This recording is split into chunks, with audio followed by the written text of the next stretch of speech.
inside my own make-believe. Kids screaming in the cradles, profanities. I see the world through ice covered in ink and bleach. Cross out the ones who heard my cries and watched me weep. I love everything. Fire spreading all around my room. My world's so bright, it's hard to breathe, but that's alright. Hush.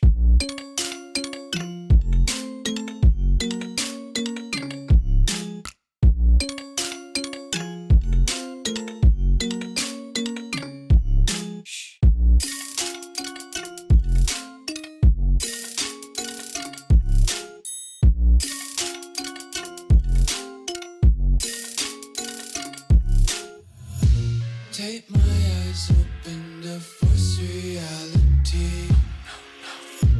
Why can't you just let me eat my weight in glee?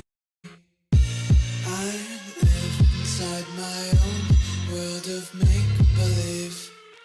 Kids screaming in the cradles, profanities. Some days I feel skinnier than all the other days. Sometimes I can't tell if my body belongs to me. I love everything. Fire spreading all around my room. My world's so bright, it's hard to breathe, but that's alright. Hush.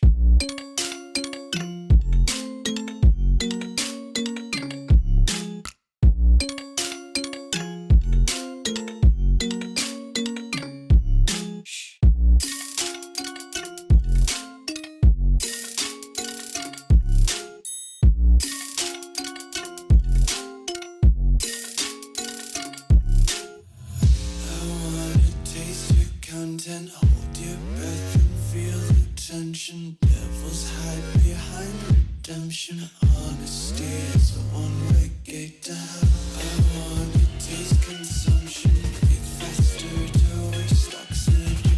Hear the children sing aloud. It's music till the wick burns out.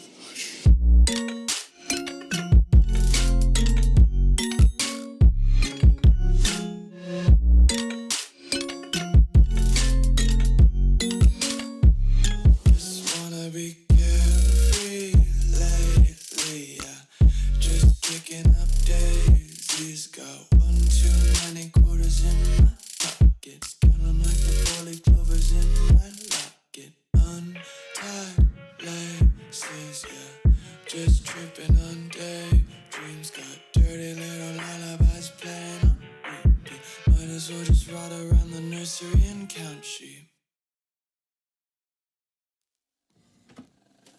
I just can't let you go. Lord knows that I've tried to. You said I was the only one. No one likes being lied to. You made this mess and left me with the pieces. Now I wanna burn all the bridges between us. I can't focus, I can't forget.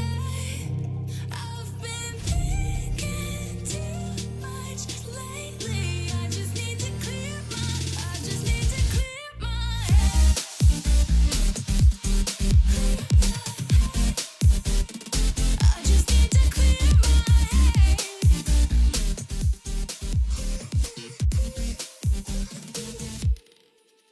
I've been stuck on memory, but it's not like I need it. And we may have some history, but we don't have to repeat it. Lock in, mask up, game on, let's go.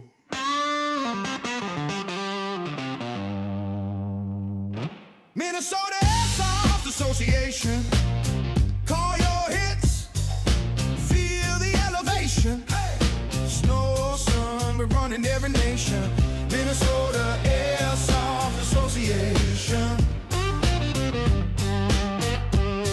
From the woods to the warehouse doors, green gas clouds and scattered mags on the floor. Friends then foes, the second the horn blows, we rush, reload, that's how the story goes.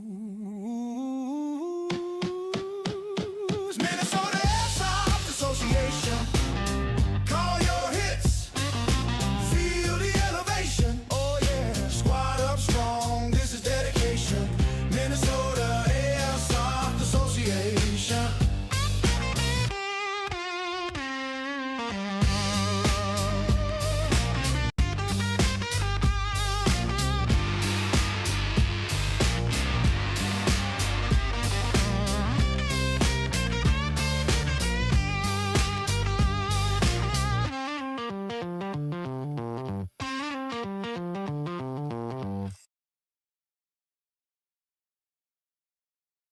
Good evening.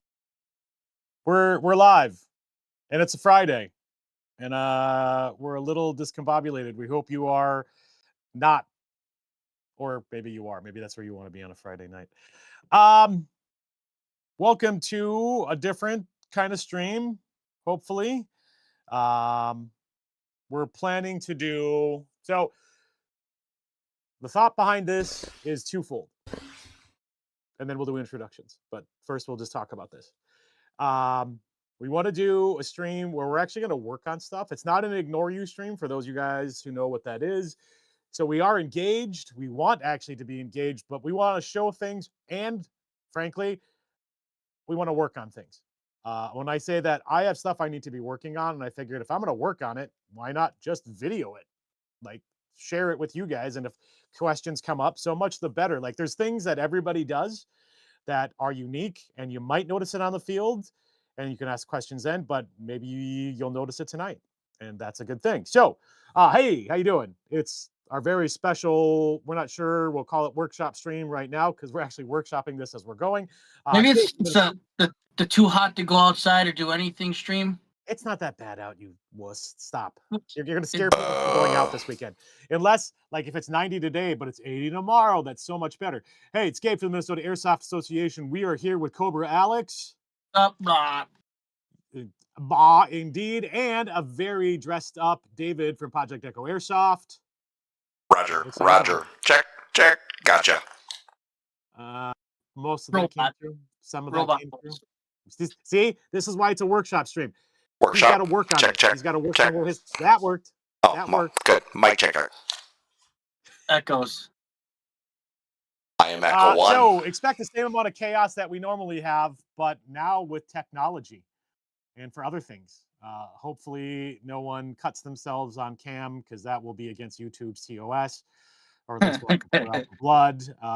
But we'll see what happens. So we're just going to start talking about some things we're working on. And if you have questions, we'll get into it. Alex,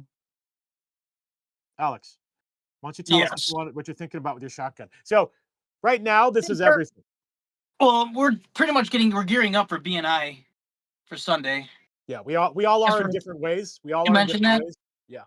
So battery is not included. For those that do not know, battery is not included. Is one, it's at Crossfire on Sunday from 10 to 4, let's call it. I'm not exactly sure. That is a game. It's probably, and I didn't say this before, but I'll say it now. It is the most original game being run in the state right now. And I say that because it is different. It is the most different event. Sure, there's missions, sure, there's props, but it's the type of guns you can use that makes batteries not included so special, so interesting. There is no AEGs, no traditional AEGs. There are no, and I'm going to say it this way, traditional HPA guns. And when I say that, like no guns with an HPA engine in it. You can use HPA tapped shotguns and sniper rifles. Those are the only HPA things you can use. You can't use a pistol with an HPA tap mag adapter, none of that garbage. It is gas guns, spring guns, your gas tapped shotguns and snipers, and your GBR. No adapter too, because I can't use a shotgun. I already said that. You said pistol. No shotgun adapters either. Mr. Pedantic. I mean, that is true. It's actually at the bottom of his allowance, like his rules. It actually says no HPA adapters for any guns. So again, only HPA snipers and shotguns. That's the easier way to say it. Nothing else HPA is allowed. So haha for now till I change the rules. Wow. Oh, okay. So we're all preparing. Alex is planning to play. I am 100% reffing, but and I'm not going to do it tonight, but I've got to like prep the Aries boxes because we're doing stuff with the Aries boxes this weekend. And then David is both going to be streaming and videoing, and he might shoot. I don't know. It kind of depends on how the spirit moves him, because the spirit moves him. I'm not sure what he's doing. Again, I don't know if I might play. He's I haven't fondling really a grenade, decided. guys. You should. You should for no other reason than we can film you and make you an internet star. No, I'm not pulling the pin. Thank you. Has someone who has pulled a pin for a grenade in his basement. It's not the damage of the grenade. Oh God, should I even tell this story? Yeah, do it. We're here. Do already. it. It's the concussive force. So like I popped it in the room that I'm in now, which for those that don't notice, I have double cameras tonight because I'm trying something different. The concussive blast, I have like drop ceiling tile, drop ceiling tiles. Dust just came everywhere, and I mean, I'm still finding it, and this probably happened a year and a half ago. So don't pop grenades in your house or contained areas. You'll be surprised how much dust actually lives in your house. MK5s go good in a container. That's where they belong. Mark 5s belong in a container. Right, Alex? Sold them in a container. Yeah. Okay, so that was all to say. BNI is happening this weekend. That is what we're kind of prepping for on Sunday. If you have questions about BNI, we'll still be happy to answer them. But let's get into what Alex is thinking about. And I don't see him in yet, but we know our buddy Tank, Josh, and Alex have been having offline conversations about shotguns in general. So that's why I did kind of show one, but like I had some other ideas. I don't know. I'd have to take the whole shotgun apart to do it. And I might do it while you guys are yapping about something. I'll just flip it around. You guys can yap and people can watch me take it apart. Chat, if you think we should get Alex actually, even so he's filming on a phone, if you actually think we should even get him a fold holder, so that is your phone just like balancing on something right now? No, my daughter's holding it. I know that's not true, but it also would be funny if that was actually the case. Maybe no, I got a thing with a light. A little clamp on it? Yeah. Okay. Oh, I'm sorry. Someone actually is more professional than I thought.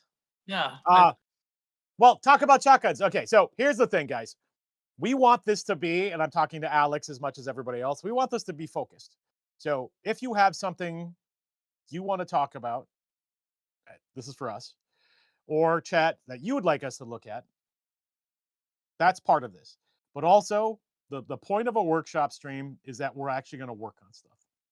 So I've got a bunch of stuff I'm going to show. I might actually do the stuff like Alex is talking about. Like I have to work on gear. I legitimately have to readjust my gear tonight. So I figured again, why not do it? So Alex, all that said, is there anything you want to talk about shotguns? HPA shotgun superior in BNI. It's a great platform for that game. From when I played, and from when Joe talked about it. But that could hold change. I mean, that the Lev AR could really change that whole dynamic of that game. Yeah, we know I know who I'm talking to, because like I said, there's gonna I feel like it's gonna be a game changer for him. Or then also the bolt action. I mean, if you had the bolt action, the bolt Wolverine bolt, is that what it is? Yeah, it's the bolt. Yeah, I mean that thing is just as. I mean that's just. But I mean and we're talking more on guns now for BNI, which again wasn't the focus for tonight. Oh, but like no, I'm just saying. I was just kind of saying. I don't know. I just kind of went in that direction. But with back to shotguns, I got several shotguns. I'm like kind of looking through what I want to use. Like this shorty, that's HPA tap. So let's talk about this then. So you're planning right now, if you play, which I think you're leaning towards playing. If you play, you're going to run that short shotgun. Yes. And are you going to run your Mosquito AAP? Oh, I don't know. Like, Here's the A. Because again, remember, guys, that's just a lanyard. It's a it's lanyard.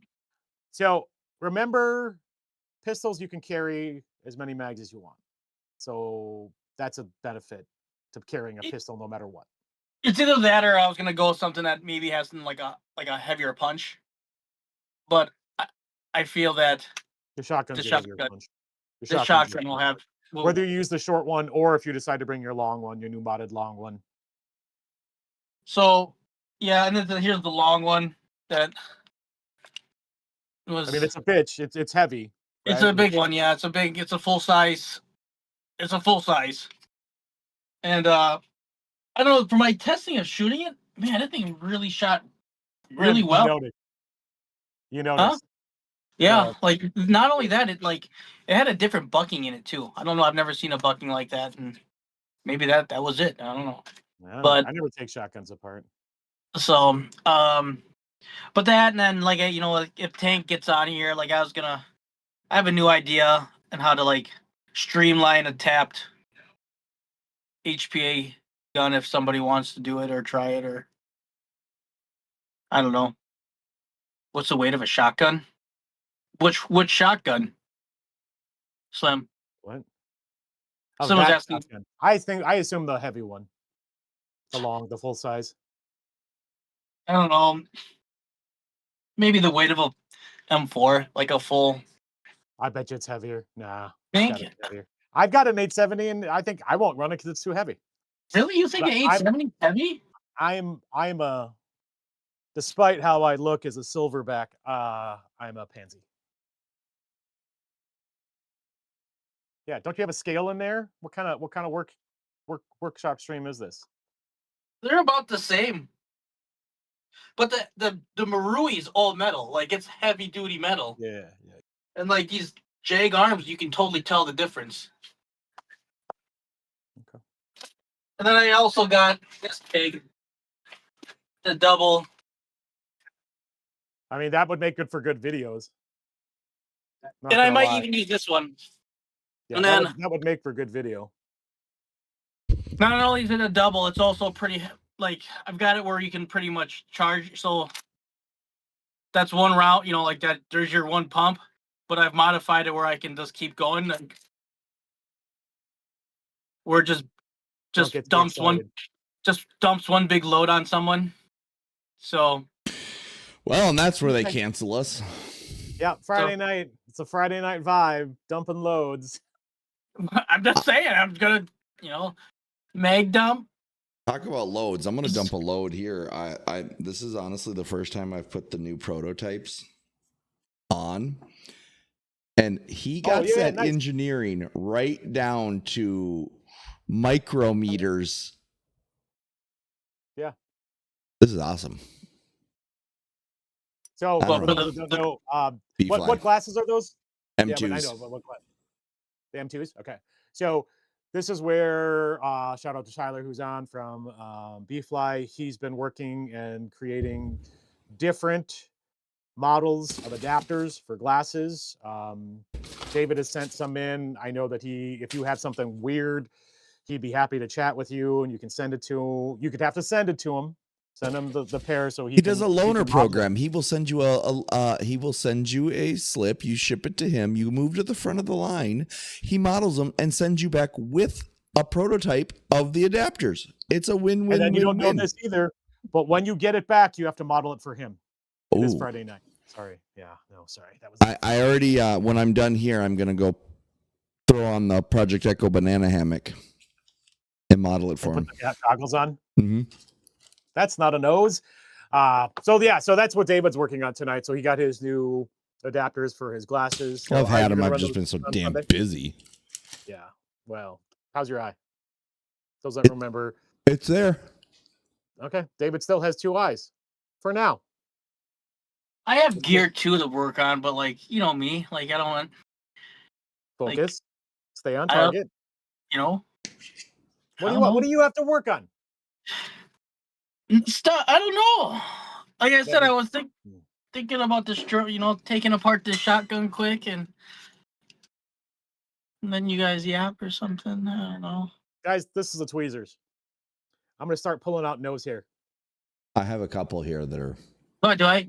I know there's no. It's just it's less painful than listening to you randomize. You are like Sirius XM on a 90s on 9. That's not. I don't know what any of that meant. What are the tweezers for me? It is Friday night. No. So hey, how about this? Here's project number 1 for me. So guys, you all know that I own the Bullcraft Industries version of the Elite Force VFC MP7 with a HPA engine in it. Normally, the battery on one of these models goes up here in the front. I hate that. I always have. It's barely enough room for a half stick 1000, but it's fine. I can make it work, but it's very tight. So my Bullcraft Industries MP7 just needs an HPA battery. So I have a fake PEC on top. I like the looks. I don't mind it. And so I was probably going to do the same thing. I don't know where these battery boxes are for AT Airsoft. I bought them a couple times. They're $15. Allows you to put it's an extended battery box. It's an empty pack. I'm planning to rewire in some capacity this this gun to put the battery in the front. I don't know if I'll actually switch it to Dean's while I'm at it. I don't know if I'll use a battery or just a fuse or a wire connector system, which is what I actually have in my MG right now. So the tweezers, back to B-Fly's original question, are for stickers because I'm a very fancy lad. I like to be careful with my stickers. Similarly, I use tweezers and gloves when I do my Legos because I'm a big nerd. So that's something I have to do. The only reason I'm probably not going to do that, it's twofold why I'm not going to do that tonight. One, because I don't know how I'm going to wire it. I might clip off the Tamiya and then run the wire out the frame of the MP7 and then into the battery box, or out of the frame of the MP7, put the Dean's connector on, and then put it in the battery box. Or I might not mess. I don't know. I'm not sure how I want to wire it. So that's why the tweezers are out. That and to pull nose hairs. So that's a future project, but probably not one for stream. Or if it's for stream, I need to figure out this short range camera situation. But that is a project I'm working on. Here. How about another project? Here's my red ref hat. This hat is from Notch. For those that don't know, Notch is a company that their shtick is they have notches, ergo by the name, in the side of their glasses. So if you have really big sunglasses or something, they actually will fit better. I don't have that problem, maybe because I've got a Hawaiian face. I really like these hats. It was one of the few I could find with red that had front patch panel, but what it didn't have was back patch panel, back loop. And here's my plug to say, if you don't know how to sew as a grown adult, you should learn. I'm not good, but I'm good enough so that now I have a spot for my patch on the back of my hat. Will this hold an X-Fog? Yes, but it's only holding on half of the hook and loop. It's a little, I'm going to try it this weekend and see. It's not as secure, but I'm also reffing. I'm not running around. So I think that should be fine. Why do I think you can't sew? Why do you think I can't sew? Yeah, I don't feel like you can sew. What are you talking? I don't know how to use a sewing machine. I don't know how to do hand sewing. Everybody knows how to do that. You just stick it in there. I mean, the fact that you said it that way explains a lot about what? Say. Nope. Caught myself. The other thing I was going to talk about, only because Alex can't get them, and I think it's cool. These caps. Many of you have seen me wear these. This is a cap that has patch or loop on the front for a flag 3x5, back full 3x5, and then a top thing, very small square for like an IR patch. This comes from a company called RE Factor.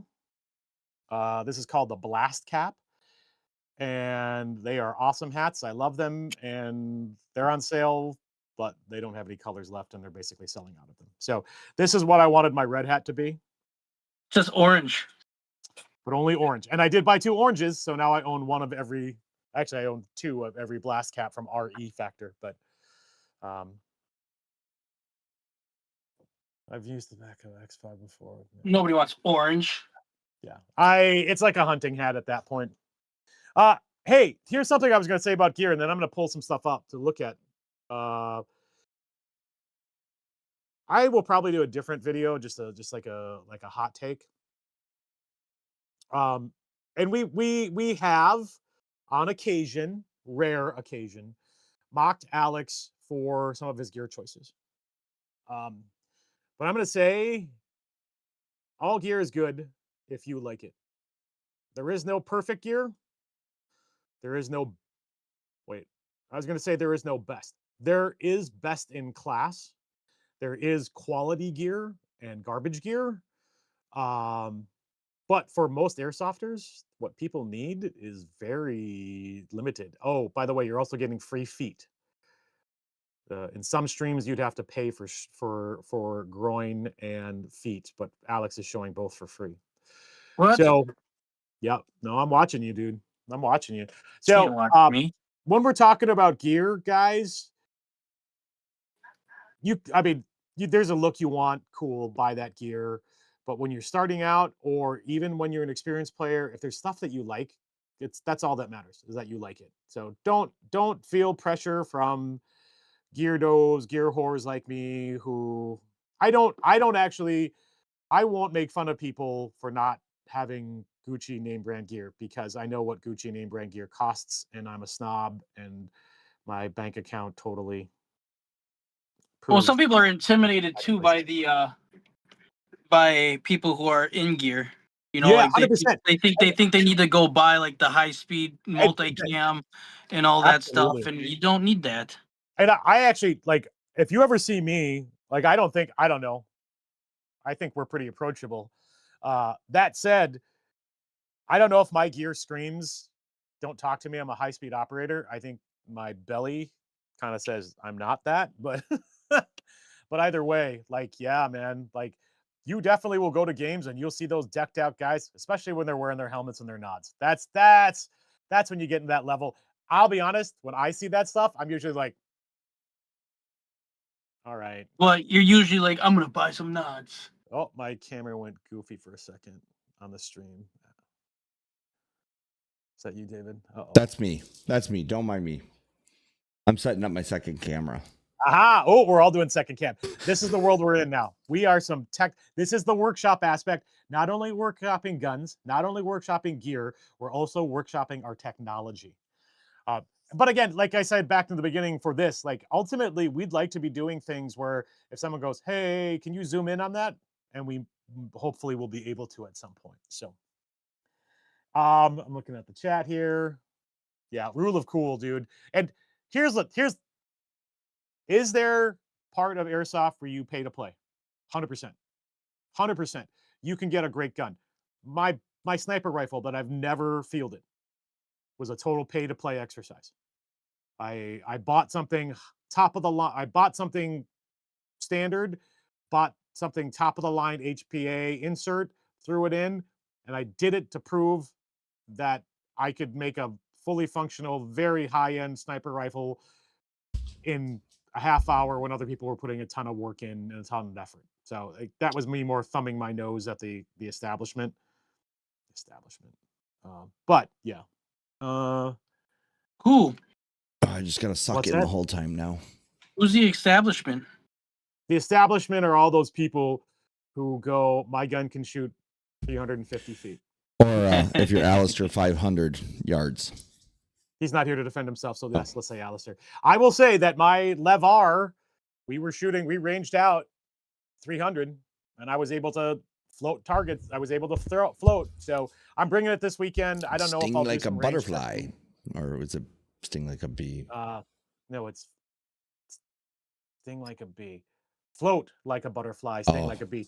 And allow us to say that none of us are actually old enough to really remember Muhammad Ali as a boxer. So that's why we're not fully affected by that.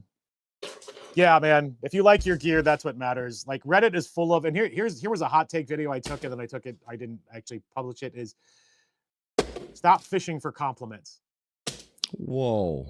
Rate my kits. You can go to hell. There's my hot take. Rate kits is self-flatulation. Stop being as we scream to everybody to like and comment our stream. Different thing. Yeah, rate my kits bug me. Like some people do rate my kits and they're great. Some people do rate my kits and they're clearly new. And if they follow their rate my kit by, I think this is what I have, or this is what I can afford right now. What will you suggest for improvements? That's where I'm fine. But stop saying rate my kit. If you like it, that's what matters. It doesn't matter what any chucklehead on a field who's all playing LARP games says to you. Tell him all to shut up. Like Alex does when we push him too far. He's like, shut up. My gear is fine. And it is. It's absolutely fine. He's been playing with it for so long. It's muscle memory. That's what matters more than anything. Because I don't have any gear. I mean, you have enough. It's because I don't have anything. You do. You have mag pouches, and that's a good. You're helping me transition to my next thing. It's not gear. I'm not going to work on it, but then I probably will start. Here's my next thing I was going to make for shotguns. Like I was thinking about redesigning this part. So tell us what we're looking at here.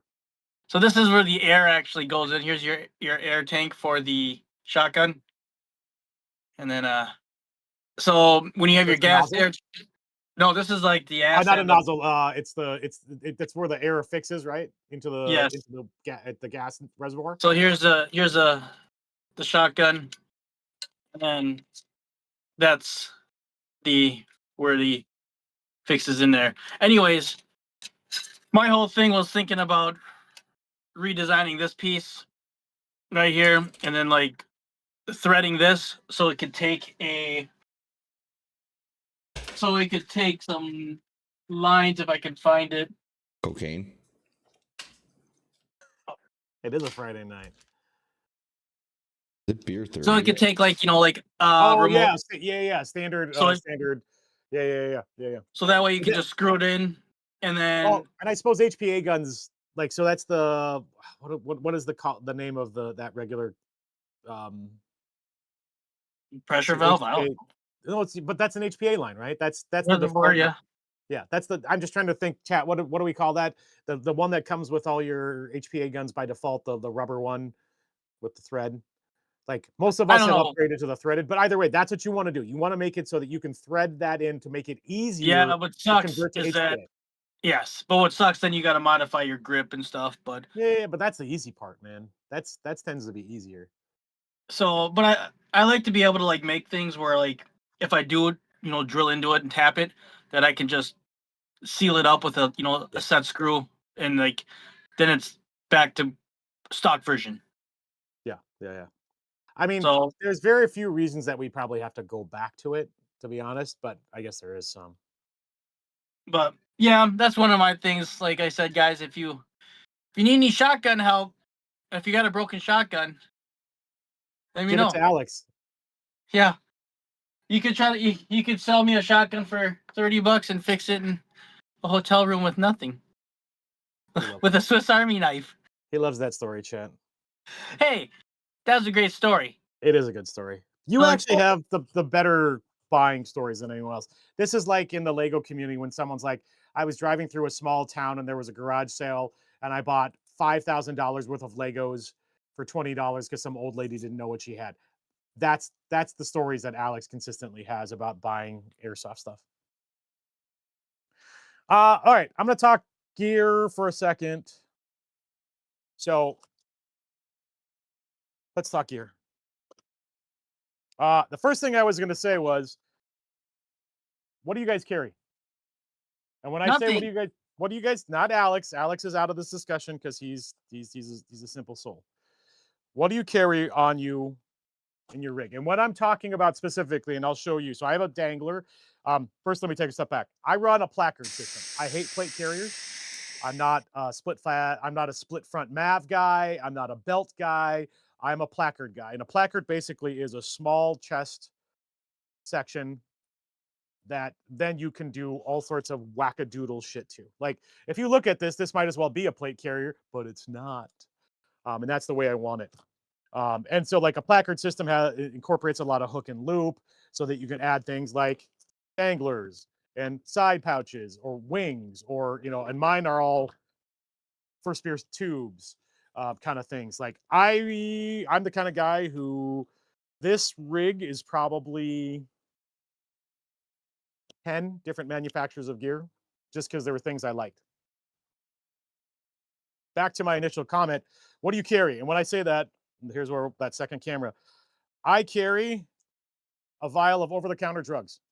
What's in here? Imodium, Benadryl, Zyrtec, Excedrin, because sometimes you need caffeine and pain relief. There might even be some oxys in here in case something really bad happens. But, like, I always carry meds. Keeps me on the field longer. I carry my medic card. I carry a lighter. I carry chapstick with sunscreen. I carry a small multi-tool, which is a scissors. And then I carry these silly ass little keychain screwdrivers. And I need these for my MP7 when I'm working with my MP7 battery box. I also usually have a couple small zip ties for emergencies. That's always in the front part of my dangler. Sometimes I'll have longer zip ties. I'm also known to carry like a small loop of tape. I know some people will do I don't know if they know why they're doing it, but a lot of guys you'll see with a D-ring and like electrical tape on their rigs. That has a very specific reason, but a lot of guys do it because it looks cool, and it does look cool, frankly. Operator. Yeah, it's an operator thing. Wouldn't understand. I don't care about electrical tape. I have found myself needing duct tape, and I'll do the thing either while I'll fold it over and over on a card. That's a very common thing. People just fold over duct tape on a card, or I'll just fold it out over on itself. Like, that's a medical thing. A lot of medics carry duct tape.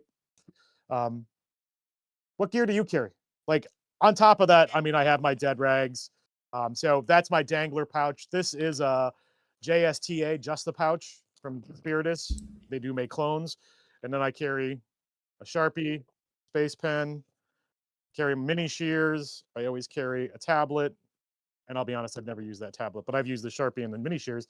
And because I'm old, I actually have one of these magnifying glasses. I need them less old now, but yes, there was a time when my last set of contacts, I couldn't read anything. So I'd actually have to pull this out to read my phone. It was really embarrassing, but that's why it's there, and it's a good thing to have. So screw you guys. So I always carry this kind of stuff. There have been times in games where I have needed a tablet to write down something for a mission, and so that's why that's there. And then I have one dead rag in my rig, and that's just the basic, like, that's the extra crap that I carry in my rig.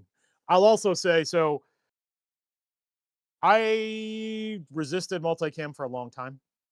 I'll just say it. I didn't want multicam. What's that? Loser.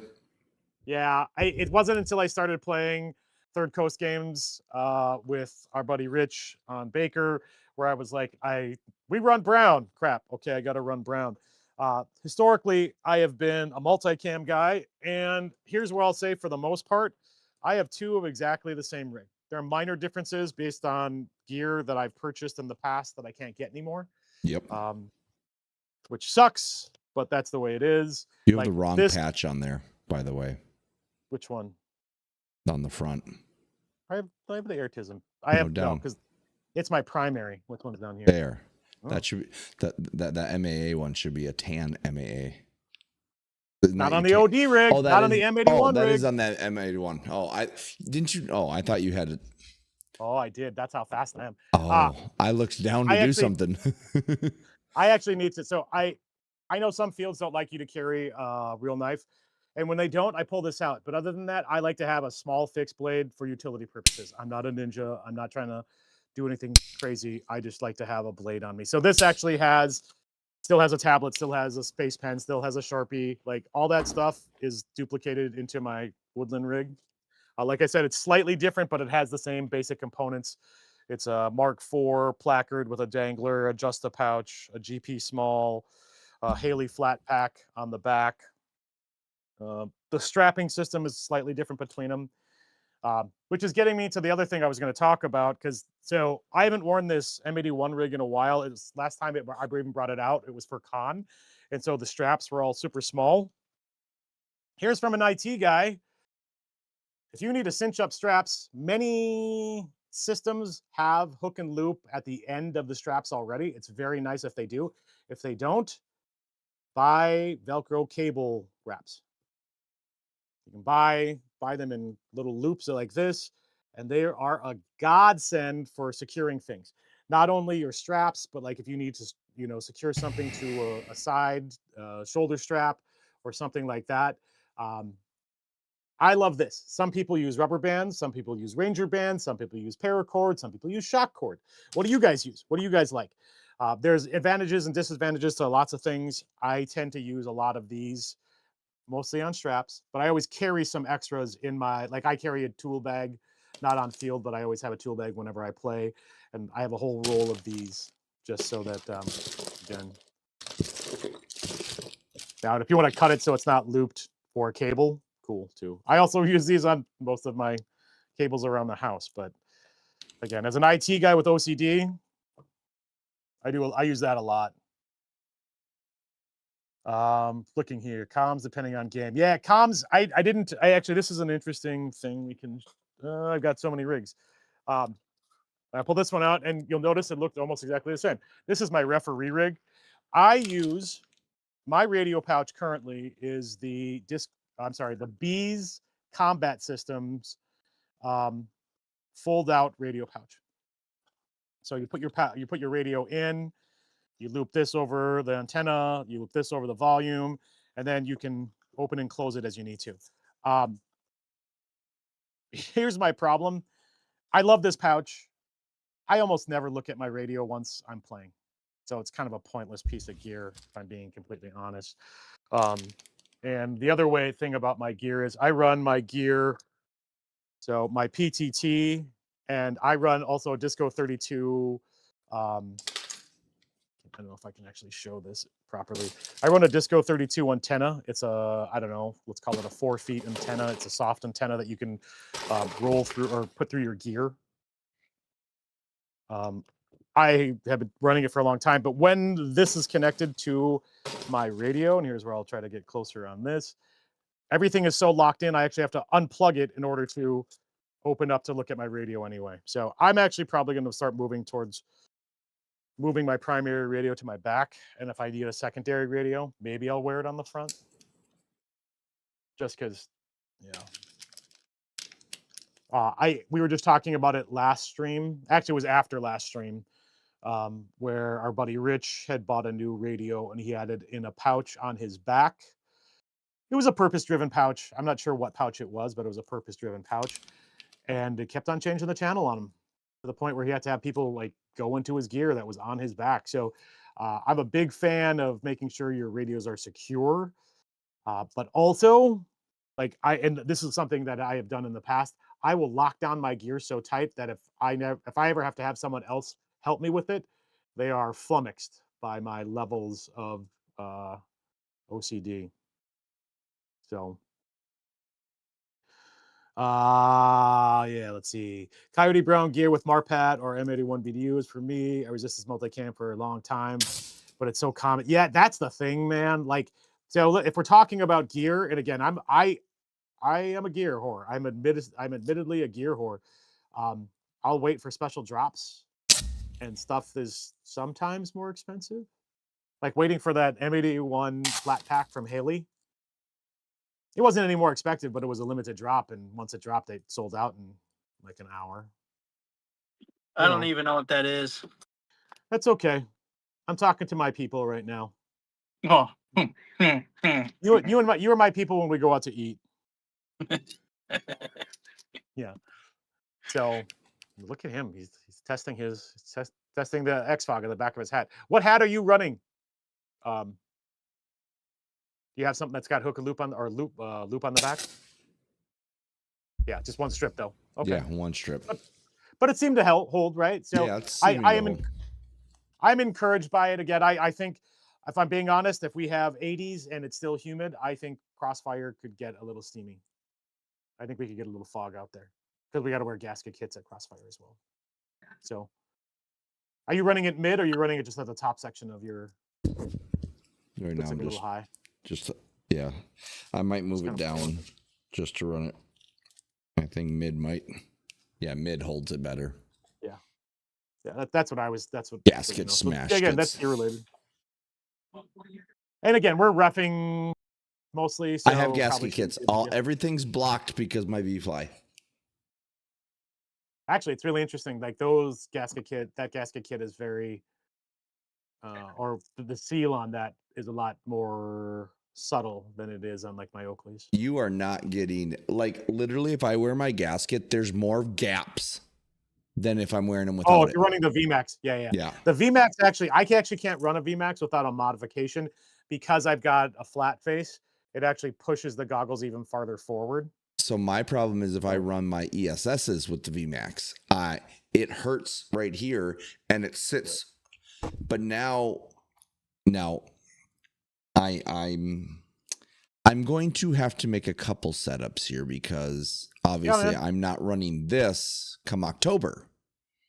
I'm going to be running this come October. Yep. So I'm going to build it for both setups because this will be what I have to run for GAG. That's technically the only game I'm going to be. Oh, yeah. It'll be the only game I'll play between now and Starburst will be GAG. Yeah. Because I'll be either reffing or working or doing something else. Yeah, B-Fly, here's the thing about the VMAX for its time when it first came out, it really was pretty incredible. Like it really helped a lot of people. Again, I had problems because it just didn't fit well on my face, but I'm also a guy who has to buy Asian fit glasses when I can. Because I got a big ass head, flat nose. And we mentioned this even with your adapters. I will modify or talk to you to see if there's any way to shave just a little more space off of the area for the high ports of my cheeks. Is this cheeks though? I guess. Eye sockets, right about here. This part on me doesn't allow for a lot of variance with a lot of traditional Anglo-centric. That's not true. Glasses. Hey Tyler, so that's how you have them designed, right? They just sit. Because the other ones you sent me, the actual ones, those ones must be for the aftermarket lenses that come back farther. That's about how far they are on mine too, though. You just need enough to get a little airflow going. Right. Well, like if I put the other ones though.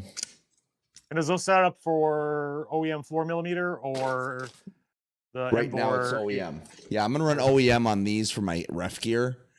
I think the ref gear, I 100% agree. I agree. For our ref gear, we shouldn't need the high airflow. No.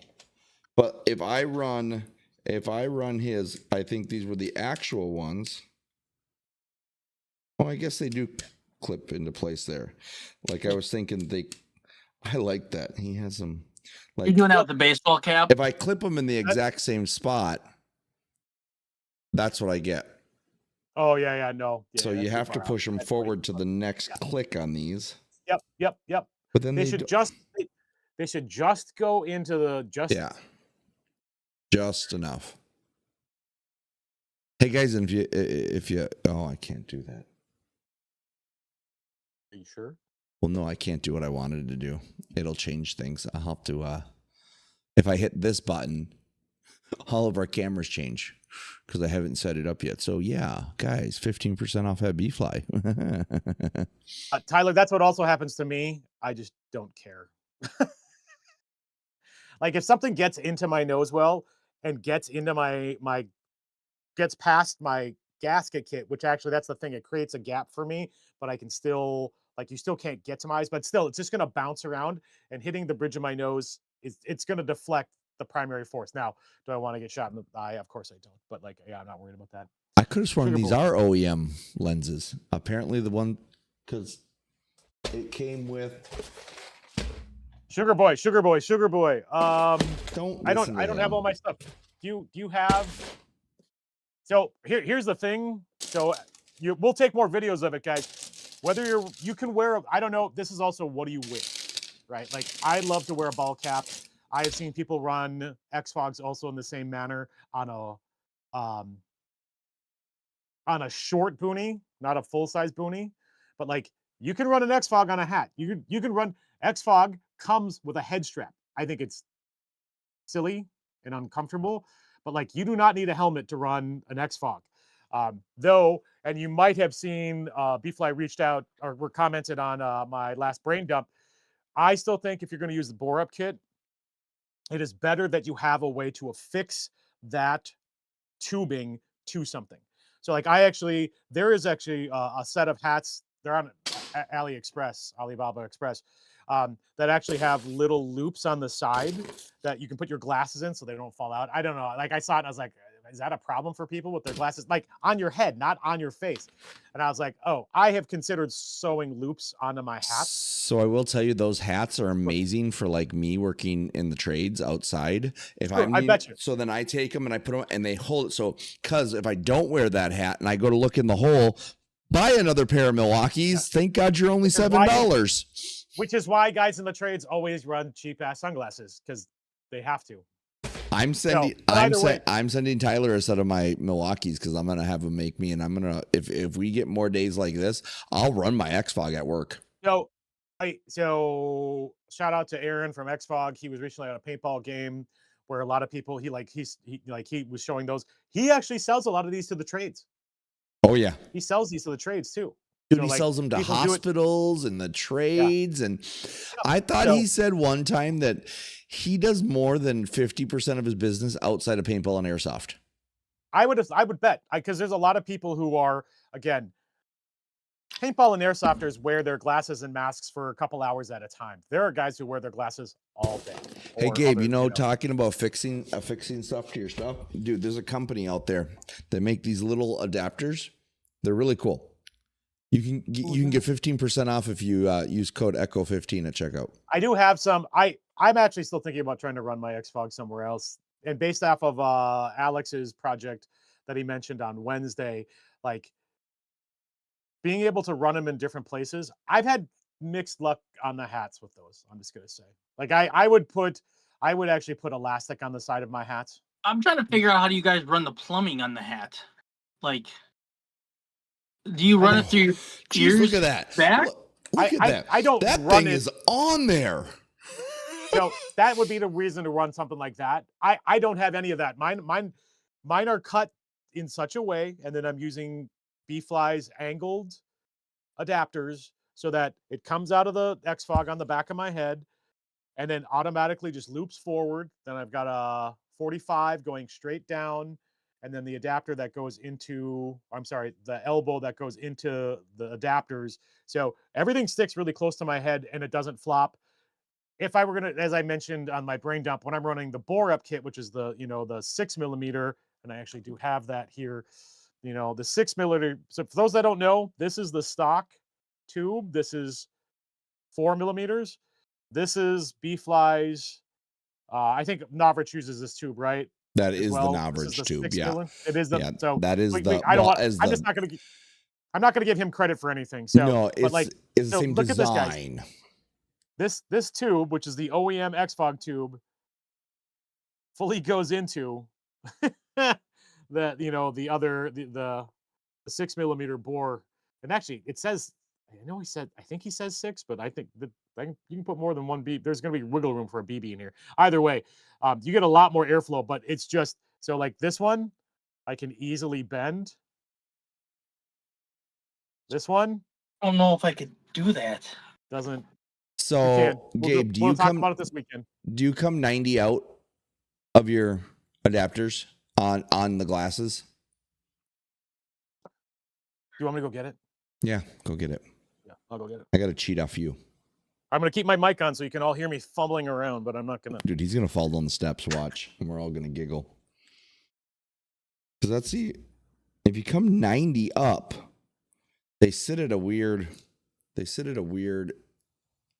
Wait, where am I going here? They sit at a weird angle. I might take mine and put...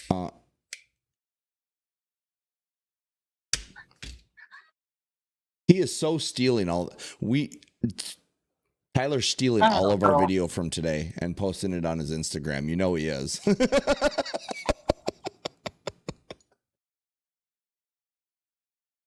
You got your GM32. Too bad you didn't wait a day to order that damn thing and use the affiliate code. But actually, this will be kind of interesting because my headset will be part of the issue here. So, take off my Ren. Get my blast cap. How much am I going to do this? Try to get closer to my face. So for me, Alex, and this is for you as well. So here's my, and I'm going to run the small OEM hoses. I have, this is the part that goes into my adapter for my Oakley Alphas. So I'm not using much extra stuff here. So this is affixed onto the back of my blast cap. Again, I'm not securing these hoses to anything. My Oakley Alphas. I'm going to get close to the camera. I apologize, everybody. Ooh. So my adapters set right here. And I've worn this for a couple months this way, or when we first started talking, Tyler. And so here they are floppy, Alex. And then I just push them in, kind of move them up. And like this, I'll be honest, guys, like I don't think that can be much more, like you wouldn't notice that's there. You know, I got the big thing on the back of my head, but put your headphones on. Or not your headphones. Now, this is where this... He can't hear you to tell you to put the headphones on. Well, no, I can hear them. But like when I'm running my OpsCore amps, they are so tight. The hoses... Are they pinching the air? They're not with this, but they do with an OpsCore amp. So I have to figure out... So what I actually did for my OpsCore amps, and I don't have the tubes, but I basically... So this is how I'm wearing... This is the bore-up kit, but for design, it's the same thing. So this is how I wear both for hats without Ear Pro. When I'm running for Ear Pro, I turn my X-Fog upside down, and then the tubes are on top, and I have a larger... Like, yeah, going up around in it. So now it almost goes over the tops. Yep. Of my Hearing Pro. So I actually have that set up already. So you're running running 90 out. On yours, does it are they out at a little bit of an angle then? Are they cantered out just a hair? Maybe a hair, but only because that's just how it hits the side, the bridge it hits the glasses. Yeah. And that actually helps though. But I mean, again, if I take off my Hearing Pro so you can see it, like from a visible point of view, I actually think this works really well. And then when I have this set up for, and then when I need to take it off, I just pull them out. So again, this Tyler, we talked about this, and I know you've been working on things. This is where I'd love for this to be some kind of magnet rather than a push in. But I've gotten so used to pushing it in on my own. I don't know that a magnet would be strong enough. Either way, like that would make it more convenient. The other thing is there are some hard edges, and I'll take off my hat to do all this stuff. There are some harder edges on some of this that I might sand down, or we can, it's a 3D print, but try to make it a little softer because it rides so close to the face. Yeah, we can't mess up your face anymore. So, and here's where I'm just going to say again, I think this is super innovative, and I like the design, and I'm glad someone made it. When I first found your stuff on 3D, on Cults or wherever I found it first, and 3D printed them, my only bummer was you didn't have them for Oakley Alphas at the time. And then literally like 2 months later, you brought stuff in-house to print and started selling them on your own, and you had them for everything. So I appreciate it. But Yeah, muscle memory. That's I have no issues with them now. The thing I really like about the muscle memory or the setup that I'll move my camera so it's not so weird. Was what Alex did for his helmet. So I think he's got to secure those a little bit better. But when he puts on his helmet, the way it just automatically clicks. Now that's into his goggles using the X-Fog magnet kit. Let's be clear. But like that setup where he just basically goes, it's like when someone's putting on an Iron Man helmet or a Halo helmet, you know, they go, everything locks in. Well, and that's how my here yeah, because that's what you set up basically with the VMAXs, right? Yes. So my VMAX, when I have them, they sit. I'll get them back in position. I kind of been funking with them, but mine sit off right there. You know, you see it right here. Yep. And then I bought the 90s. Yep. And mine. Yep. 100%. Yep.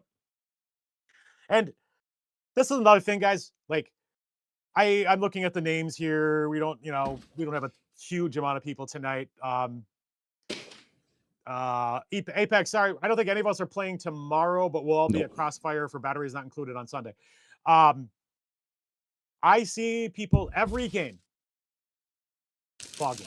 And when I say fogging, I mean they are blind. And I don't understand it. Like, yes, does an X-Fog cost $60? Sure. For a full B-Flight kit, what are we talking? 25, 30, something like that? I thought it was 32 not including for the NBOR. Yeah. That's the NBOR. The larger airflow.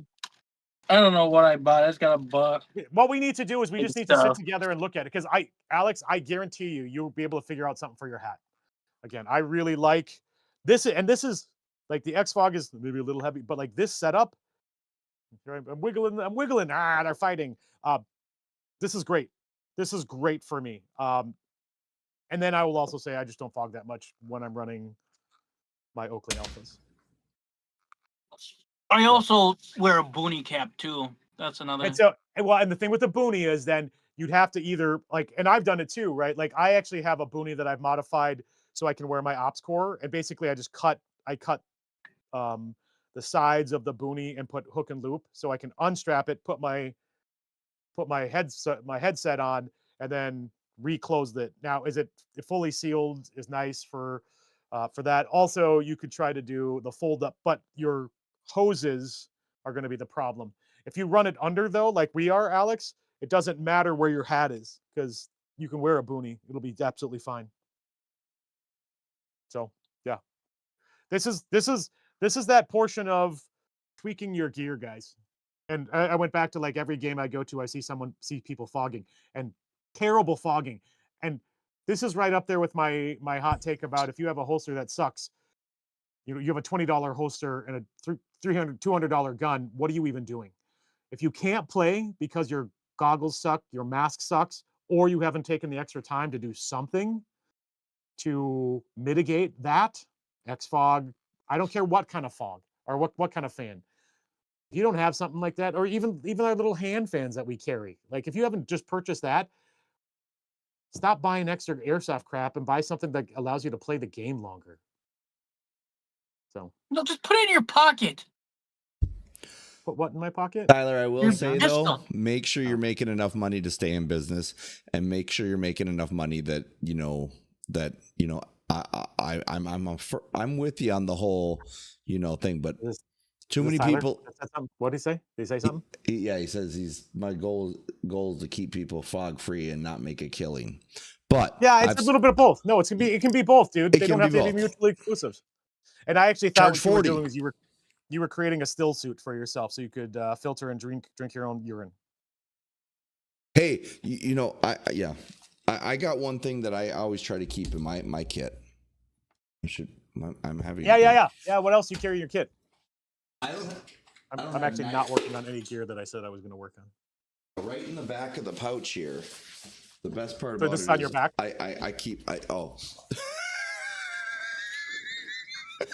Here's a hot take, and I think Alex and I are in the same boat here. We don't carry hydration on field usually. Like we don't carry bladders. I will. Why would you bring a bladder on the field with you? because it's in your body and you should always have the bladder. Whether or not it's full or not is a different question, but you can fill it with barley and a sheep's stomach. Oh wait, that's haggis, and that's totally a different thing. But yeah, like I will grab water bottles. I have some tactical water bottles, which are pretty cool, but I just like to buy fancy tactical gear. I need to figure out how to make a door on my mask. Like I make a door and put a straw in there and drink water. Are you being serious? Were you workshopping this, or are you? I actually was being like I'm actually like. I actually think you could set up a very small straw inside your mask. Now the thing is, it might hit your lip, which would piss me off. But I'd rather just have a door so I could just. Sure, because if you want to drink a bottle, not from a tube. I will run my bladder though at Starburst.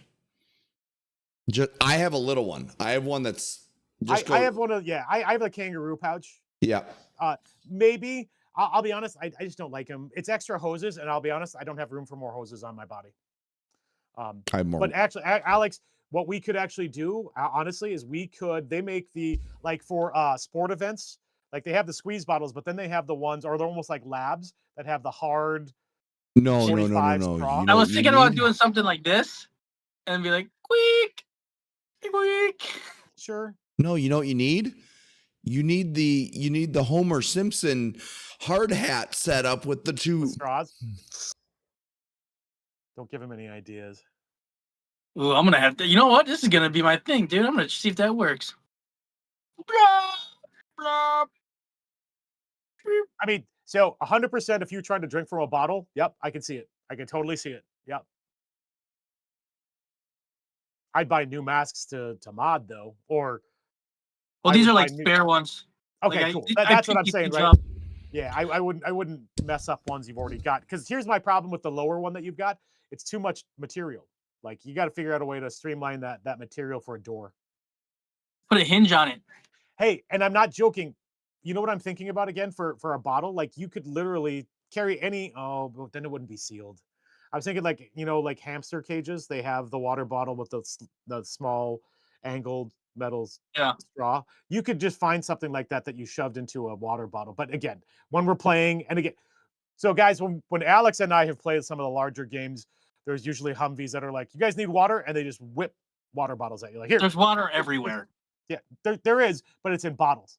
So if you don't have a way to actually drink it, like him, now you're like, like his is all attached to his mask. Yeah, because now I'm doing something like yeah. Which is fine, but it's a hassle. And then your goggles might get disheveled and all that shit. Yeah. Oh, I can see it. I am not mocking your idea. I think it's a valid idea.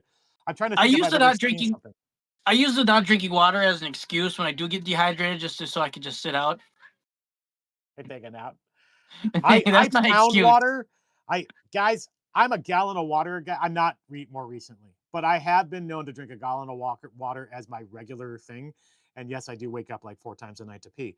I feel like I'm pretty well hydrated, but when you're part of my brain dump, you can be as hydrated as you think you can be and still cash out. So yeah, that's an interesting idea, Alex. I think we could think of a tool, but if you're into the mask door,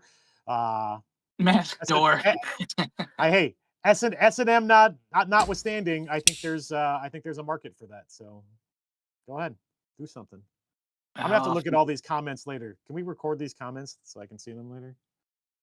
Yes. If you watch back the live stream, they're all there in real time. Oh, cool. 10 coffee straws through the mesh. Yep.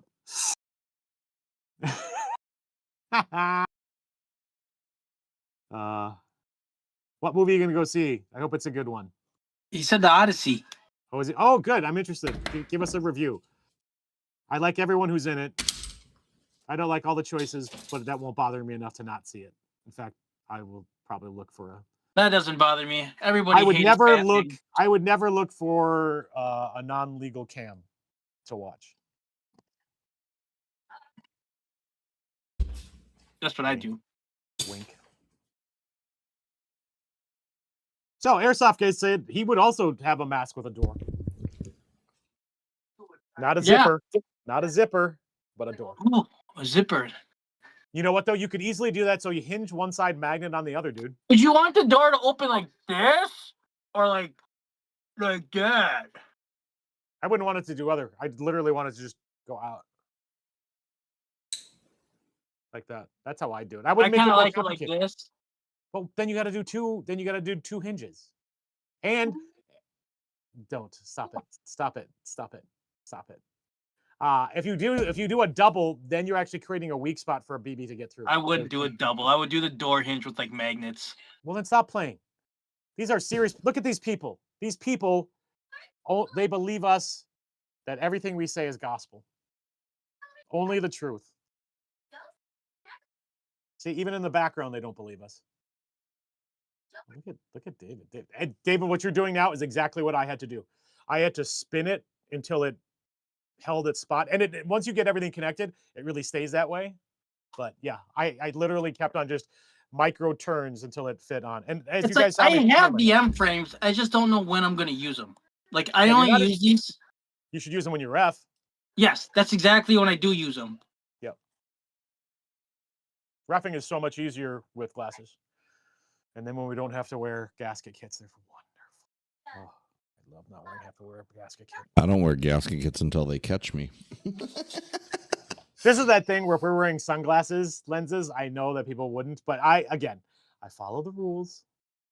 But when I know the rules and you don't have a rule specifically for something I'm going to do, I'm still going to do that thing until you catch me on that. Oh, that figures. He flies a cinephile. I have to see it in full so I can take advantage of the IMAX experience.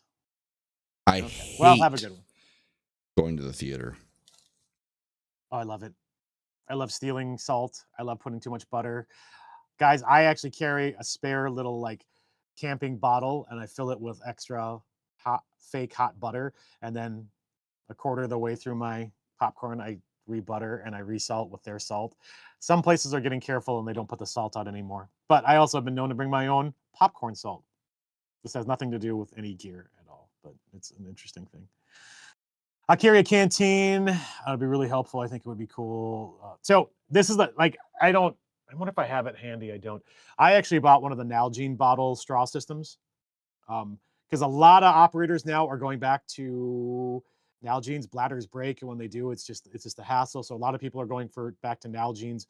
Also, because it's convenient for other things, like if you need to soften food and shit like that, or if you need to carry something, just pour the water out. So I do have one of those Nalgene bottle straw systems, tactical, but I haven't enjoyed it much. It's a little too stiff. I don't like.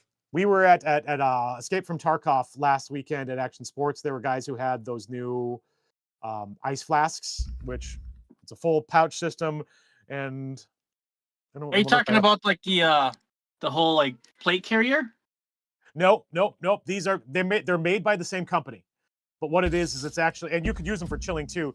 They're I don't know, 4 inches by.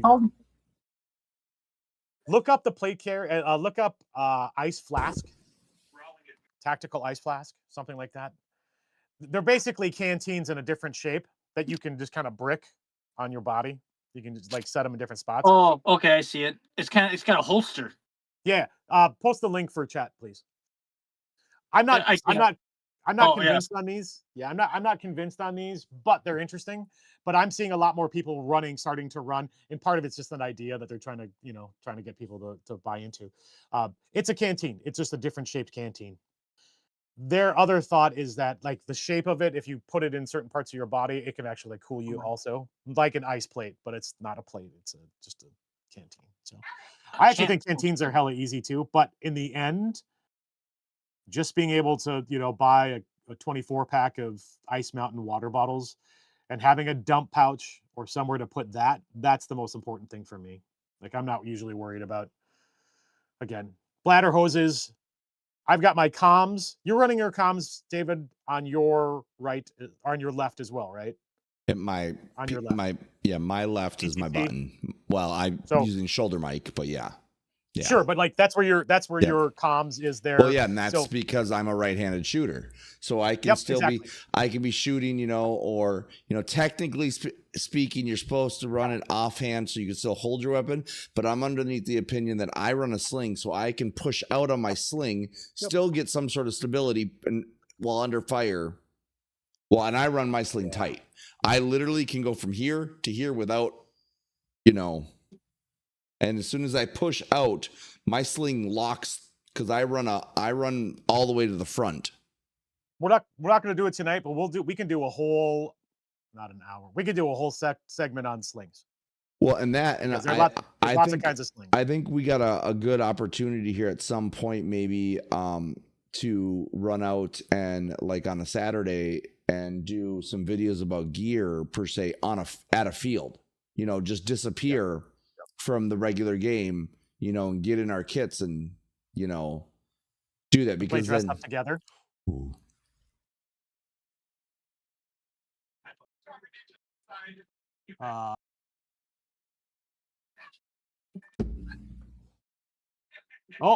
Vulture, I'm glad you found us. Yes, it is an unusual night for us to have a stream. Sorry. We'd been talking about this even last Wednesday. And it turns out to not be, I'm relaying information that I've been wanting to relay, but I actually haven't worked on any of the gear I need to. So we'll take that for another trip. The other thing I was going to say, David, about that. So this is as it relates to hydration hoses. So my left is I've got my friggin' rig here. I can show it. My left side is my PTT and my hose going up to my comms. My right side is where I have my HPA hose when I'm not using it, but it's also because of how I carry my grenades. Neither side here is good for a hose. Like I've already have my HPA hose coming up my right side, so I couldn't run a water tube underneath, and I don't want it over the top. So I basically don't have a place. That's why I put my grenades down low, right at my mag level. They're right. And if you're only going to carry mags in one spot, I also do that. Because I carry grenades here and then on both sides of my butt. Well, and then I carry some in a dump pouch. Yeah, I dump pouch 6 of them. I have a separate on my belt, so I run a full belt where most of my gear. So I don't carry barely anything on my plate carrier. So yeah, you're pretty slim. You're pretty slim on that. Yeah, I know the feeling. Mags. I have a pouch down here that I carry extra mags or phone. That's a big boy too. That's a big dangler. Yeah. I can go smaller now, but it was protecting the belly for a while there. The plate carrier sat like here, and I needed something because I kept getting shot right in the fucking belly. But now, there was you was the first one. Ah, damn it! Yeah, Core Performance. Yep, Core Performance is the ones who make that. Thank you, Alex. Yes, Slim. Took me a while to find the word it. I was Slim. going all over the place looking for it. But you did find it, yeah. That is exactly what I'm talking about. They make both the chiller plates and it looks kind of neat, but I don't know if I'd like it. I mean, it's weird, right? And here's the funny thing: I like to buy new stuff. That did not ring any bells. Now the only thing I'll say also, that's weird. The pouches are more like a wing for like a placard or plate carrier. So it's the pouch with the slight side section that has hook and loop on it, so you can really easily put it under a flap. So you could even put it on the front if you needed to. So why would I don't know if I guess like I'm thinking like like not that I'm an operator or anything, but like why would you take up the water space when you could put it in a backpack where you could put ammo there? Again, this is where you're seeing a lot of guys carrying one Nalgene either on their front quarter side. So if you're talking your 12, 11, 1 at your, well, I guess you are talking your 11 and your 1, or your 2 and your 10. You're actually seeing guys carry water. You can't see this. Yeah, you can on my lower camera. At just chest angle here. I can see like if you're at the fat of your back. At the fat of your back, because you're not drinking in a combat situation. So you can put it in a place that's easier to get to. Or if you're drinking in a combat situation, you're doing combat wrong. Or you're just or it's a water fight. Aha. Then you're not an operator. Yeah, you're not. You're not tier 1. What do we know? Well, we do know about being tier 1 though. So tier yeah, 5? Those chiller plates, those ice plates, I just like the idea. but I don't like plate carriers unless I'm going to get in a situation where I need plates, and then I'm wearing plates. And I hope I never get in a situation where I actually need plates. I have, well, this is where we're talking. This is Sugar. Sugar, you've been around for a little bit, but for Vulture, we were talking about how all gear is fine. What matters is you like it. I have a custom-made defense mechanisms M81 plate carrier that cost me $300. My plates are some of the newer, nicer mesh ones. Like my plate carrier that I never wear, probably worth, I don't know, like $1,000, like everything else. Like an actual plate carrier? Yeah. Like with I have two plates? Yeah. Yep. I have actually, yeah. This kind of happened when I was doing more of the QSI stuff, when we were doing a lot more real steel shooting, because we did wear plates a lot more. Yeah, I have 2 plate carriers. What's my other plate carrier? I think it's one of the HSGIs. I have a black plate carrier. Oh, I got my plate carrier. Looks like a G-string.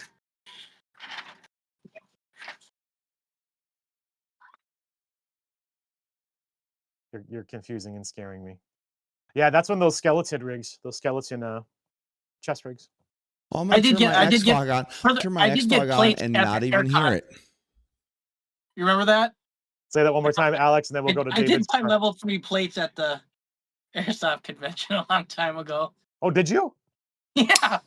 Yeah. Some kid was selling them for like $20, I think. And I talked to Caleb. I'm like, Caleb, can I buy these? Like, yes. They were like level 3 plates. Airsoft Armory. Say that again in English. Okay, David. Now shoot your shot at Alex. Hey, Alex. I turned my Xfog on and I can't even hear it on high. Yeah, right. I don't believe that. Actually, you know what though? In all seriousness, Alex. Look, I'm touching my microphone with it. You know what? We will both bring ours, because maybe yours is an older one that I gave you. Maybe. Yeah, I know. Maybe we need a new one. I actually was thinking about it just because I don't like using the old USB. We know a couple of people that can sell those to us, and they're both in chat. Don't I know it? Well, one left. Alex wearing that thing looks like the chick Mila Jovovich from The Fifth Element. I know what you're talking about, and I would prefer not to compare Alex and Mila Jovovich. That'll ruin the rest of my Friday night. Yeah, Alex knows too. Oh, that's probably the best part of that movie, so we're clear. He departed for his movie. Yes, he departed for his movie. You guys should make an IKEA bag chest rig from Tarkov and feel. So our buddy Josh had one at Tarkov. Josh made one. I don't know what he did, but he had one.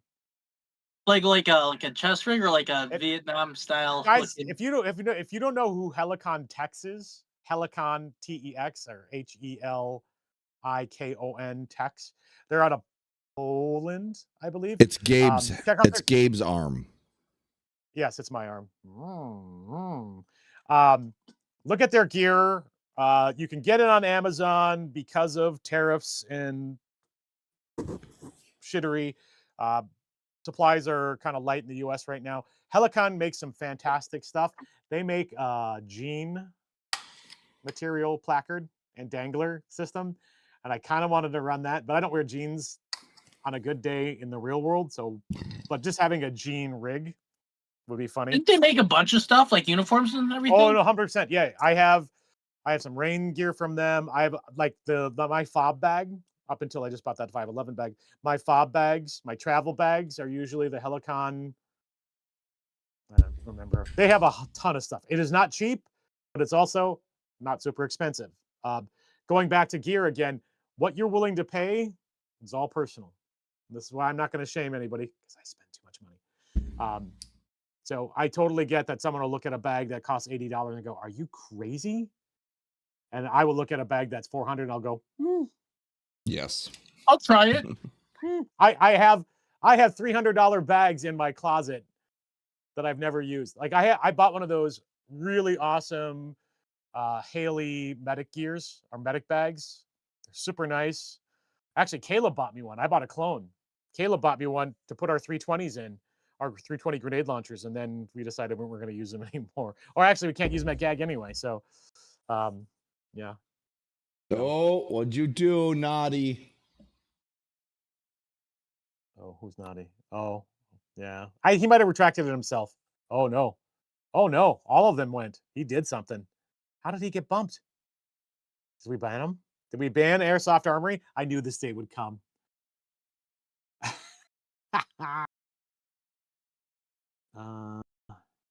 I can't. It won't even let me see it. Yeah. Who's Sarah Airsoft? Who's Sarah?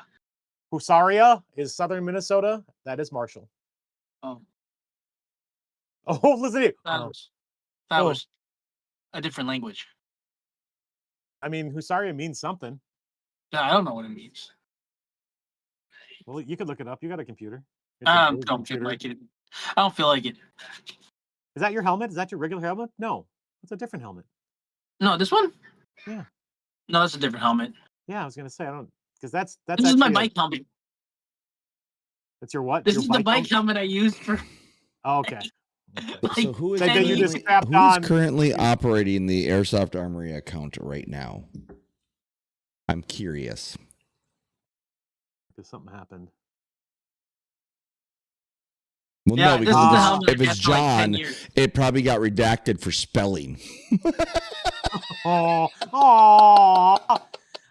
Vulture says our group has been talking about events to go to, and we've always driven, but there's so many awesome events further away. I'd be interested to see what cases you use for flying with your guns. We've done videos already, Vulture, but we can do more. Alex and I have the same bag. Pelican 1615. 1715, but it's sitting right. Can people see? Yeah.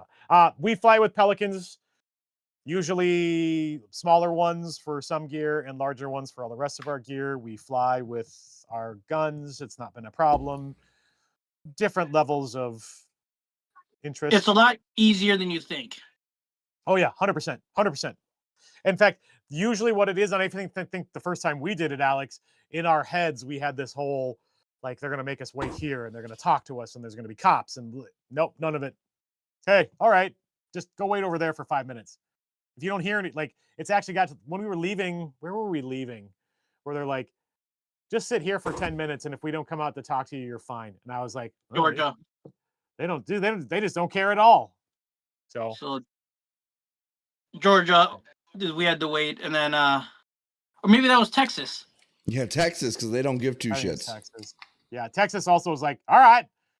Like, you need to check anything? All right, nope, go ahead. Thank you. Boom. That was my Texas accent. That's pretty good. Wow, you did an accent? Wow. I'm actually quite gifted with accents. It's a known thing. Everybody knows it.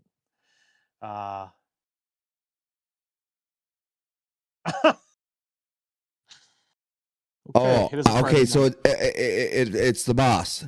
I'm sorry about my OCD and my need to organize the shed. Sorry, my bad. Oh, did you reorganize the shed? I kind of got over and started cleaning. I would have done it. I started cleaning. I'm sorry. This is Canada Dry. It's nothing else. It's nothing illicit or illegal. Unless my diabetes says I shouldn't be drinking it at 8:20 at night. We'll be fine. Yeah, guys, if you're gonna travel, El Tiger, Tigre, Vulture, I don't know, Pelican 1650. You need a hard case. You need a hard case. It needs to be large. Don't skimp. Use your own locks. It's like you're checking a regular gun. So here's the thing: you're just checking a gun. Just treat it like no that. lithium batteries and no sealed air tank. So you have to take the regulator off the air tank. So like this is why usually what's the 1615s? So we usually carry our 1615. Is it 1615s? The small 1615. No. 1535 for the small ones, or at least for me. So, well, we have the same ones, dude. No, I got airs. I got the Pelican Air Travel for the smalls. But right. But I mean that's that size. So we carry a small Pelican for our batteries, our radios, anything electronic. I won't put my OpScore amps. It's silly because I won't put those in check-in. I carry the really expensive stuff in my Pelican case that I carry on, and then my uniforms, my guns, my regular clothes, as much as I can fit in there and still stay under the weight limit, goes into. And here, I'll say, Alex is a frequent flyer. He flies for work. He has preferred status, so he gets 2 checked luggage for free at 75 pounds. The average person, what, 3? Screw you, even more. The average person gets 1 checked bag at 50 pounds for $45 or whatever it is. So like you have to pay for it. And if you are 1 hair over, there's like 5 pounds. If you're 10 pounds over, you are screwed and you're paying extra money. So I have trouble, and this is actually what Alex has been holding over my head, is I don't know how I fly without Alex if I ever go to a game by myself.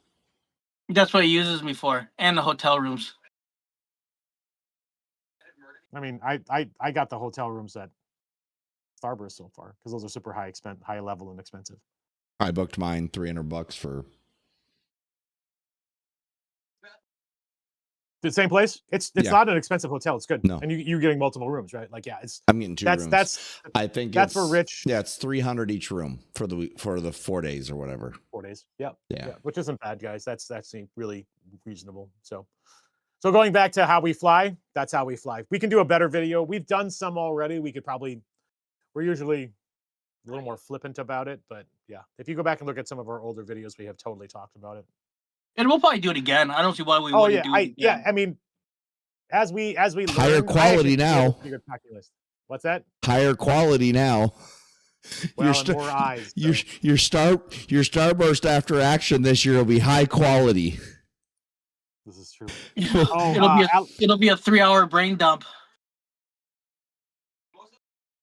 You know, when we drive back. Your hotels were expensive. So I'm looking here also. The biggest deterrent, the fear of issues in the airport with our guns. Nope. Vulture, just remember, there are people flying with real guns all the time. The biggest thing, you're more worried about as Alex already said, you're more worried about your LiPo batteries. That will get you in trouble more than your guns. 100%. The thing is though, like if there is an issue, they're gonna call you. They're gonna grab you. They're gonna tell you, like they're gonna find you in the airport if there's an issue. Because he has this weird smirk on his face. So weird smirk on his weird face. Smirk on your face. Who's that? Yeah, sorry, my dad turning the volume up on TV. Listening to TV. Okay, what else we got in here? Yeah, Vulture. Next time we meet up too, we can talk about it. That's weird. Okay. What else we got here? You should find another 3D printing project, Archer. 100%. Enterprise. I will say once again, guys, anything that explodes that you can 3D print will never be allowed at a field. Unless you get proper licensing for it. If you build something that's maybe got snap caps in it, fine. Like Cherub does that, right? I saw some other grenade that, took like the old traditional, like really small caps and blew up all together. But like you can't pyro launchables. It's got to be manufactured by a real company or anyone with insurance will never let you use it. And this is where I'll say, anyone who would, be careful. I know a guy. So how many of the fields will let me use IAW? Nobody. If IAWA, since you just got your license? Yeah, since I got my license, can I buy off that? You make it sound like it's so hard to get. Well, shh. We're gatekeeping that. I'm thinking like the thermal barrack. We can't buy those, just so we're clear. The test is all inclusive, but that's the letterhead. They have products you need letterhead for. And Minnesota Airsoft Association, neither Minnesota Airsoft Association nor Project Echo Airsoft letterhead is going to buy us some of Then I guess they might be sending me an email telling me they're canceling my order. Or the feds or the ATF boys, the 3-letter boys will be at your house. Just make sure it's not when I'm around. My mom said they weren't. My mom? What are we talking about? Mine were expensive. My mom said they weren't expensive. Oh, okay. I see what we're talking about here. I see who he's bringing mommy with. Because he's not of age to rent a car yet. That's cool. There's nothing to do. There's nothing to do in Corpus, whatever, in Killeen, Texas. I'm going to tell you, it's pretty lean out there. There's a lot to do out there. They have to get from the airport, though. Yeah. Where are they flying? Where are you flying in? I think they said Houston. I think Slim's flying into Austin or something. You can fly into Killeen. You can, but it's more expensive. I think American Airlines has got a flight in there. It's not too cheap. It's not that bad. It's a military. I mean, it's not a military airport, but that's the only people who contractors and people in the military are people who fly in that airport. I know. I've flown there before. Mm-hmm. I know you have. We're flying into Dallas Fort Worth so we can go to Evic. When do you guys land? 10 in the morning. Yeah, it's like 10 in the morning. Okay. I just got to make sure I'm in Dallas by 10 in the morning then. I mean, we can just hang out in that store for a couple hours. Well, and I changed my plans up. I was going to leave Wednesday after work. I took Wednesday off. I'm leaving Wednesday morning. So that'll give me that. I can probably, if I push it, I can probably be into Dallas by bedtime. Be there Thursday morning. Yeah, and that's probably what I'm going to do. I'm going to drive most of the way down Thursday and then just maybe grab a room or something, take a nap, take a shower, and then get up in the morning and meet you guys. And remember, you're in a zone where you could sleep in your vehicle and then there's lots of truck stops where you can get showers if you want one. Oh yeah. So and that might be a plan too. It all depends on how Echo 0.5 feels about truck stop showers.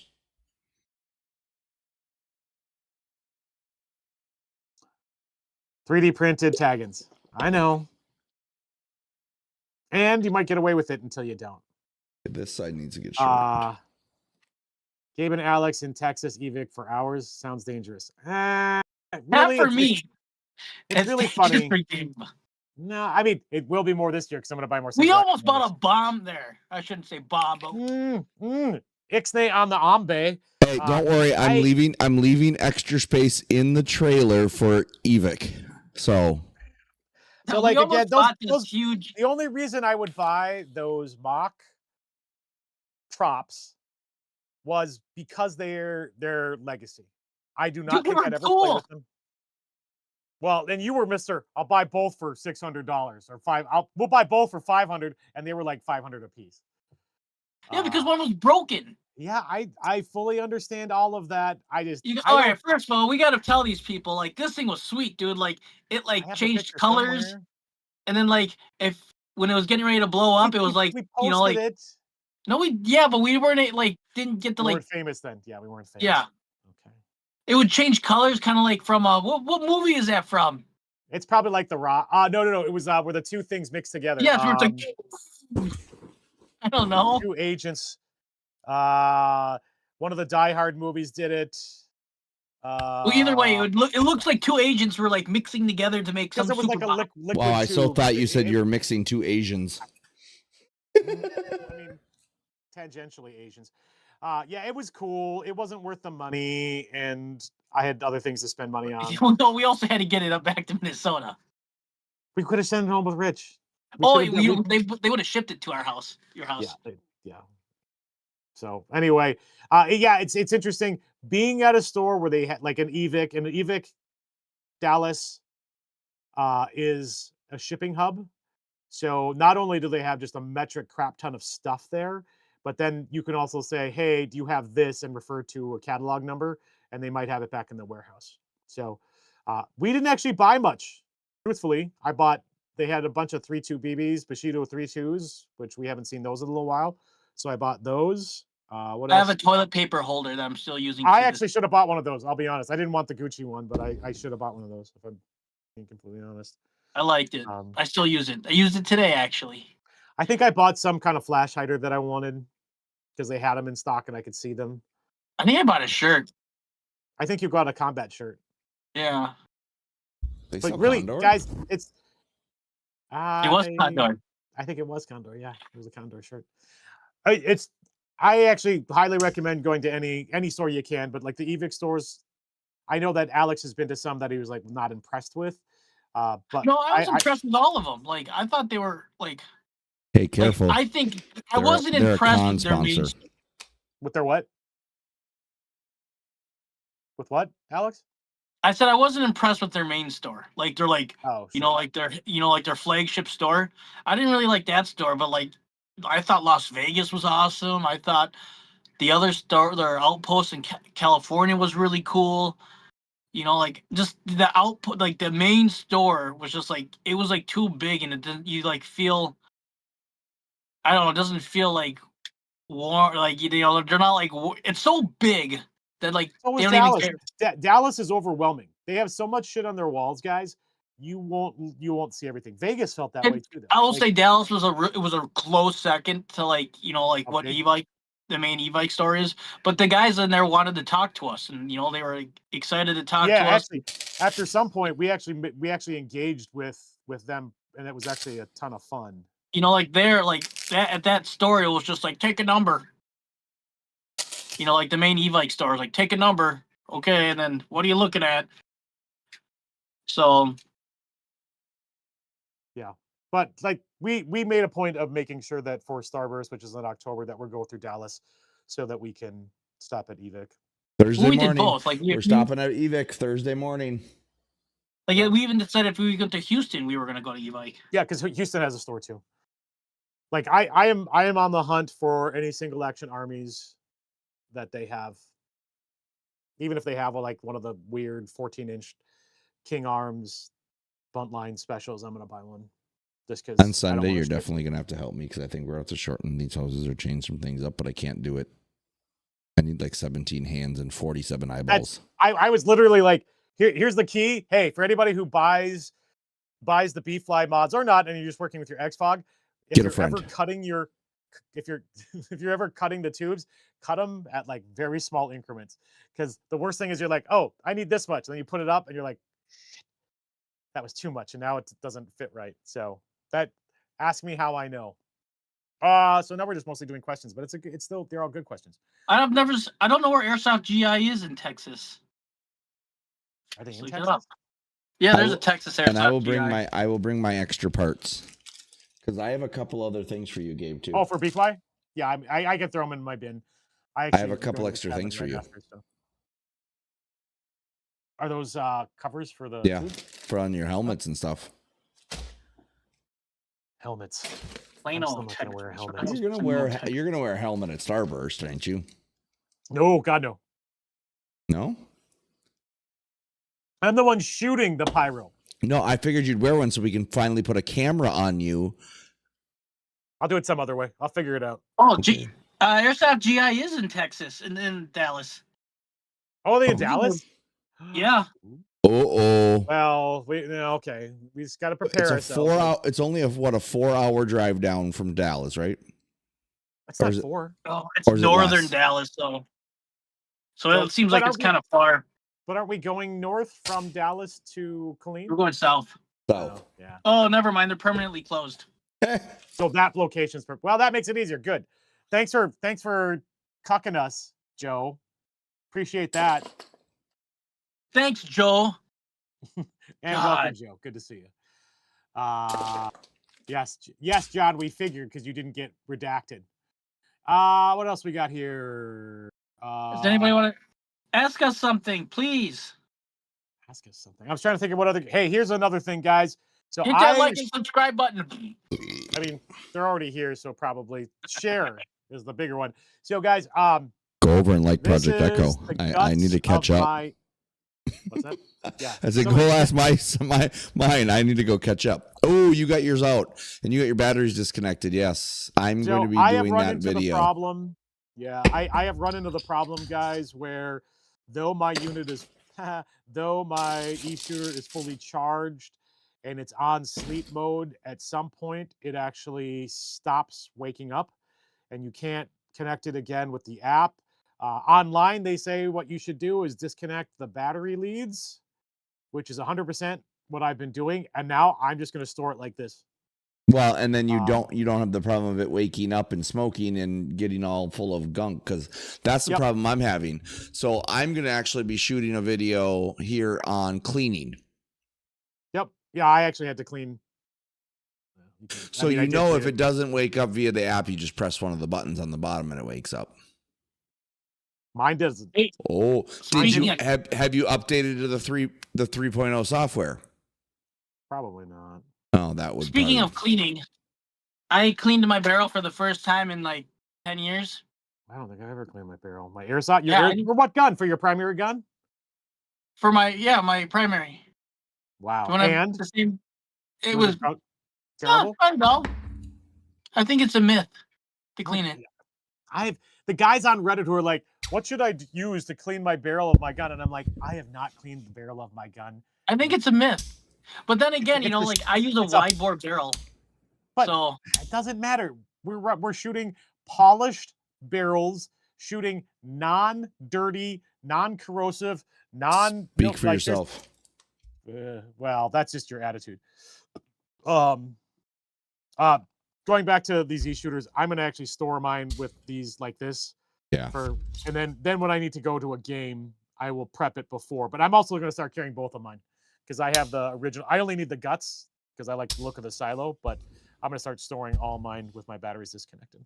So, what do you use for a speed loader? Are we asking about people what they like to use for a speed loader?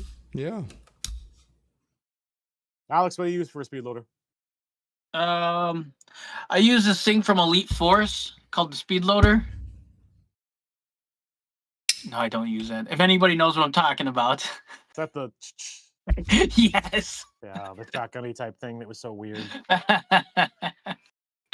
I just use the regular old freaking windy thing, dude. What is that called? Don't help him. Nobody help him, chat. Oh, sorry.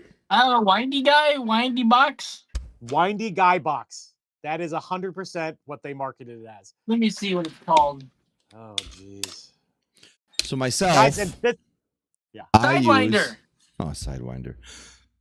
I mean, it's the Odin Sidewinder, but okay. See, there we go. Odin Sidewinder from Odin. I picked up an EMG. All right. Oh, yeah. Here we go. Yeah, but see, you weren't around like when this thing came out. I have one of those. I have one of those. This blew everybody's mind. I started with the pump, and I also have an M4 mag. It's an M4 mag speed loader, so I sometimes will carry that in a pouch. If you are an elite airsoft operator, all you need is this. Was the pistol one? Or are you doing the ramrod?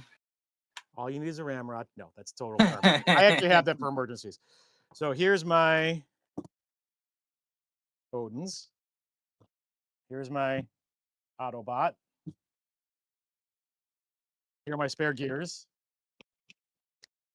Am I flexing right now? Probably.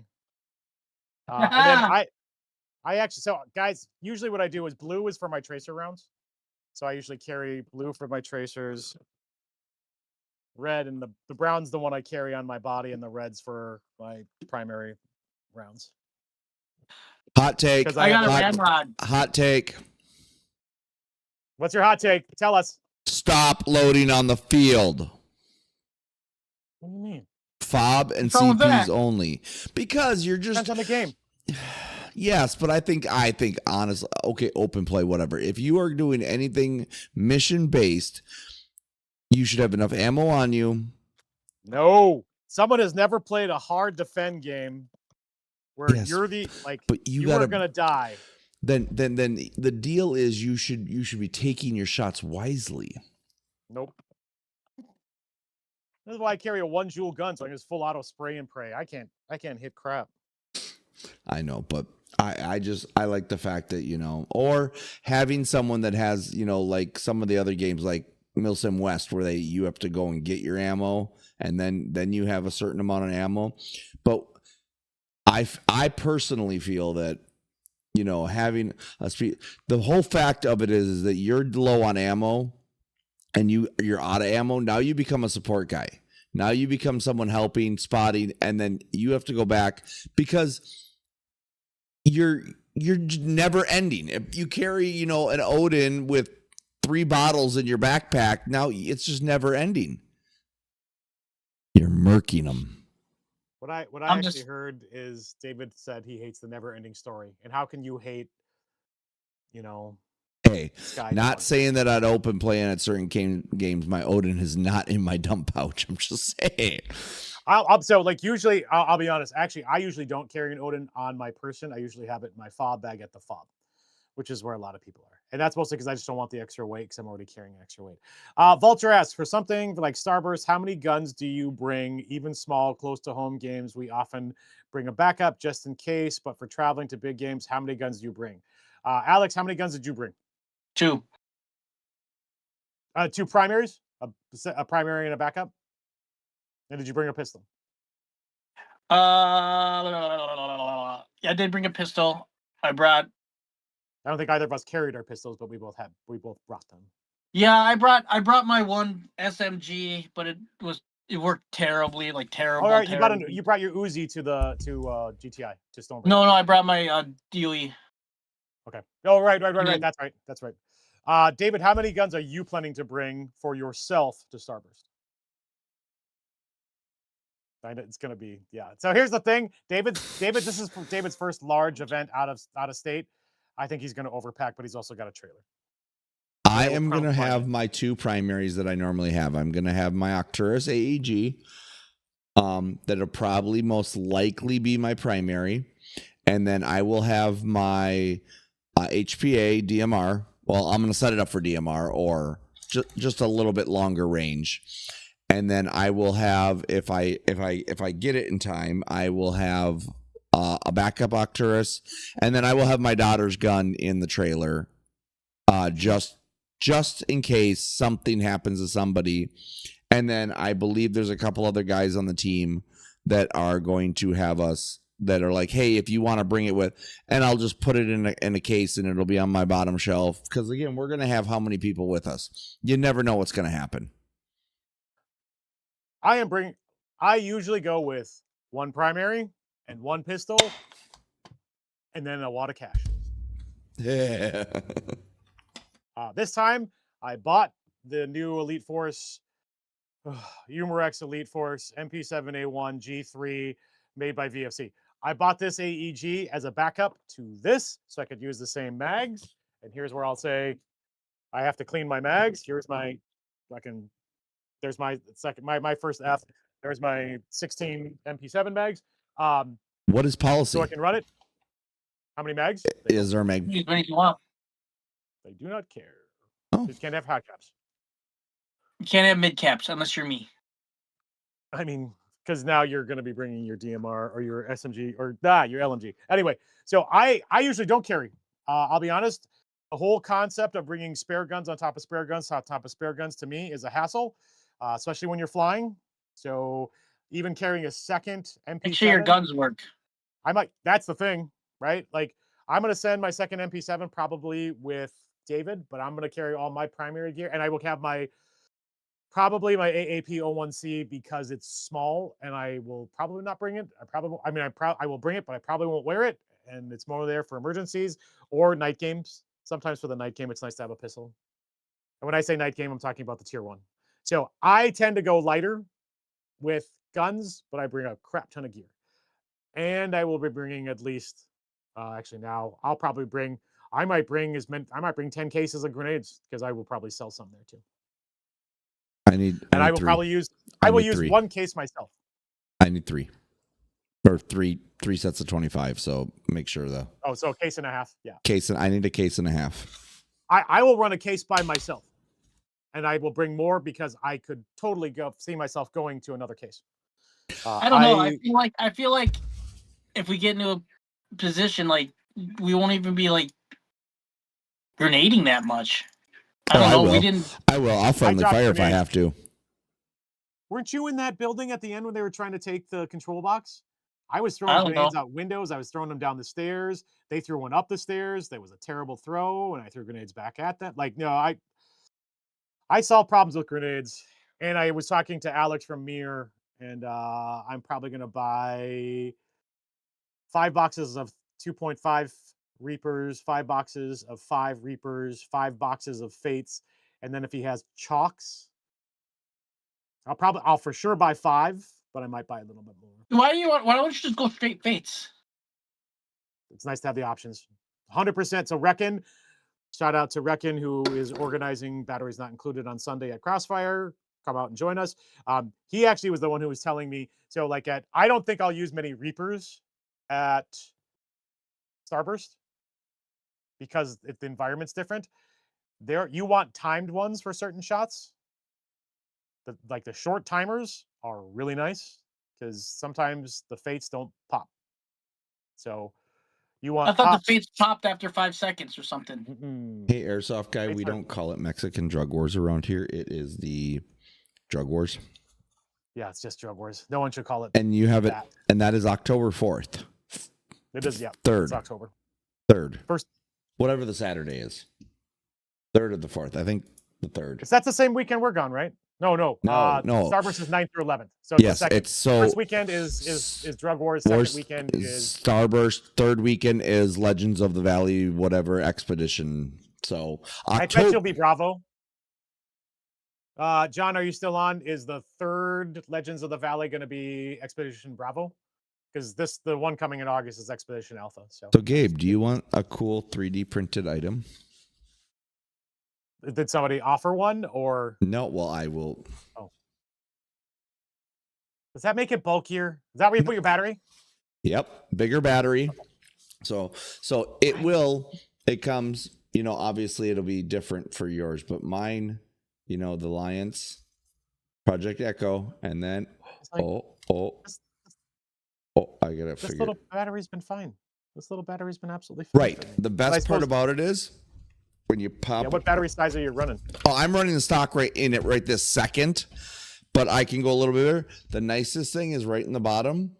It holds all your other attachments. It holds the battery door. Okay, that's. And then it won't fit in my bin though. Oh, and then you can go with a hair bigger battery if. But here's the thing I'm going to say about the Autobot for me. I still think the Odin's a better loader. I get it for like when you're just hanging out. If you're going back to the parking lot, I guess maybe the fob would be fine.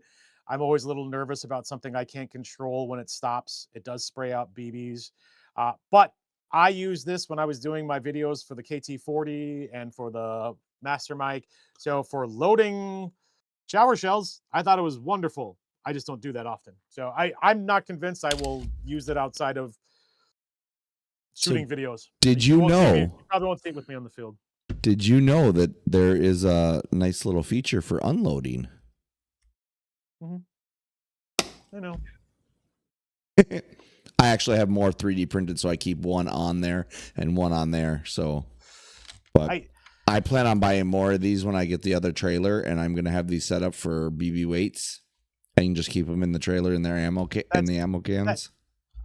I actually see more people going to those larger models or the like. Then I get it for that point of view. But they also, it's really nice. They have the 3D printed models that you can put the BB weight size, and it slides right in here.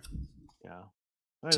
I love this for the fact of when I'm getting ready for the game, I can sit there with all 7 megs. I'm only a 7. I'll probably carry all 10 because I'm running the bottom pouch. But did you see it? Oh, the Sugar Boy says I'm carrying 20 mags for Starburst. Hey, Sugar Boy, you remind me of somebody. Make sure we need to make a rule though. If Sugar Boy is walking up the stairs anywhere close to us, he needs to scream out friendly before he comes up the stairs, so he doesn't end up wearing grenades from both of us. Because I'm fine with him not doing that. Oh, okay, true. Yeah, I will probably carry 4, 5, 6, 7. I'll probably carry 9 on body, and that's about. Have you talked to Rich about that, Gabe? That game yet? About Starburst? No, we'll talk to him on Sunday because we're going to see him. Oh yeah. Yeah, I wasn't sure if we were going to be technical. And he's not going to play. I would ask him. I don't care. I don't need to be a technical. I SMG and a launcher is fine by me, guys. Or I won't even. At GTI Stonebreaker, guys, I brought the launcher. I only ran the launcher. I took off my rig. I didn't have a radio anymore. I just had bandoliers of tagging projectiles, of which I got. I'm not going to pull them out. I bought 2 bandoliers in multicam. Is tennis balls are allowed? Yep, 100%. Okay. Yep. Okay. It's what Franklin. It's allowed. It's frowned upon, and they will probably. It's an extra patch you can get. They have a patch that says pores. That's a patch I should make and I should hand out. Pores. The pores. I can make stickers. We can make pores like in an 80s skate font. Okay, we can make this happen before Starburst. No, they totally allow. They allow index. Oh, they tennis do. Balls. So the index test ones that you have. Yeah, but I think the tennis balls are almost better. Okay. I mean, if you get well, here's the thing: most people don't use those because they're hard to use through some of the launchers. Than the somebody we know kind of already got the insert for. Yep. So I'm getting Franklin's. Franklin's let me use his launcher for Starburst. Just be careful how much you're carrying, man. I'm just gonna say it. I will have options. Yep. And I have a 20-year-old kid I can slap as much gear to as I want. That's true. If he goes down, we'll kick him off to the side. Strap on. Okay. What else we got here? We should start to drug wars. Not my thing usually. On the field isn't a big issue. It leaves you open to getting smoked easier. Okay, Joe. You see Vulture's patch idea? Haven't yet. I solve problems with grenades. Yeah, I have seen such a thing. Oh, it's already a patch? Oh. Yeah. Don't tell us about things that other people. We need to trademark things. T238 speed loader. Yes, look it up. It's the one with the you set the counter. Oh, yes. Our buddy Josh has one. And he wants to do a video about it. Yeah. What is a counter speed loader that counts? You set it. So it's a speed loader that you could set it to 50 rounds, or it's for the people who don't want to fully load. It's for the people who don't want to overload their mags, or the people that just don't want the extra BB shooting out when you're done. Yep, and it actually will tell you. It's actually a really neat launcher or loader. Here's my thing. I'm old-fashioned. Now it's funny. Josh is more old. Like he's been playing longer than me, and he loves it. But I'm like that's my OCD isn't about round count. I just load my mags till they stop. Yep. It's hard on them, but just buy more. Yep. I mean, and I have EPM ones, so I've been doing that for EPM ones the day they came out, and I've never had to buy a new one. No, I've broken more Odins than I have. Yeah, likewise. So. Yeah. I'm gonna make it really easy, and I'm gonna put a bolt. I'm gonna set up a bolt on my Odin. What do you say? You're gonna put one? I'm gonna put a bolt on my Odin and bring my Milwaukee drill with me and clip in the mag and. It would work, right? Slim said something about going. Where are you? I just saw it. Yes. Oh, going to a checkpoint. Or wait. Yeah, Slim's gonna. So in chat currently, right now, Slim's coming with us. Nolan's coming with us. Nolan's brother's coming with us. Riley's coming with us. Who else is coming with us? Those three. Me, us two. There's gonna be 6 of us just right here that are going. Well, and then there's a huge faction of people who always go. Rich, Tim, the Peretti, couple other Two guys. brothers. The Cranes are not from Minnesota though. The Cranes are but I'm just saying that whole company is. Oh yeah, there's a lot of people. So Baker. Yeah, all of Baker pretty much knows. Well, that's not true. There's a lot of people from Baker who know each other now. Slim, this is just for you, only for you. For those that don't know, this is the GNG Lev AR standard or short mag. And the thing that's interesting about this mag, just because of the way the gun is built, it has a really long follower.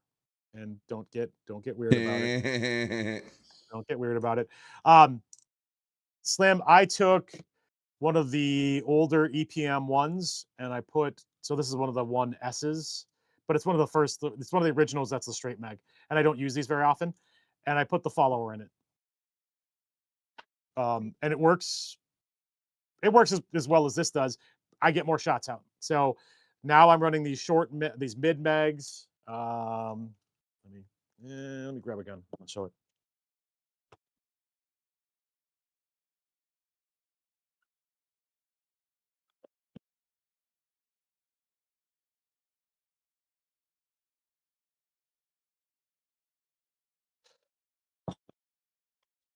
I have historically not enjoyed the fact that the follower comes out, but it's purpose driven for the gun. So that you do want this longer follower pushing the BBs all the way out.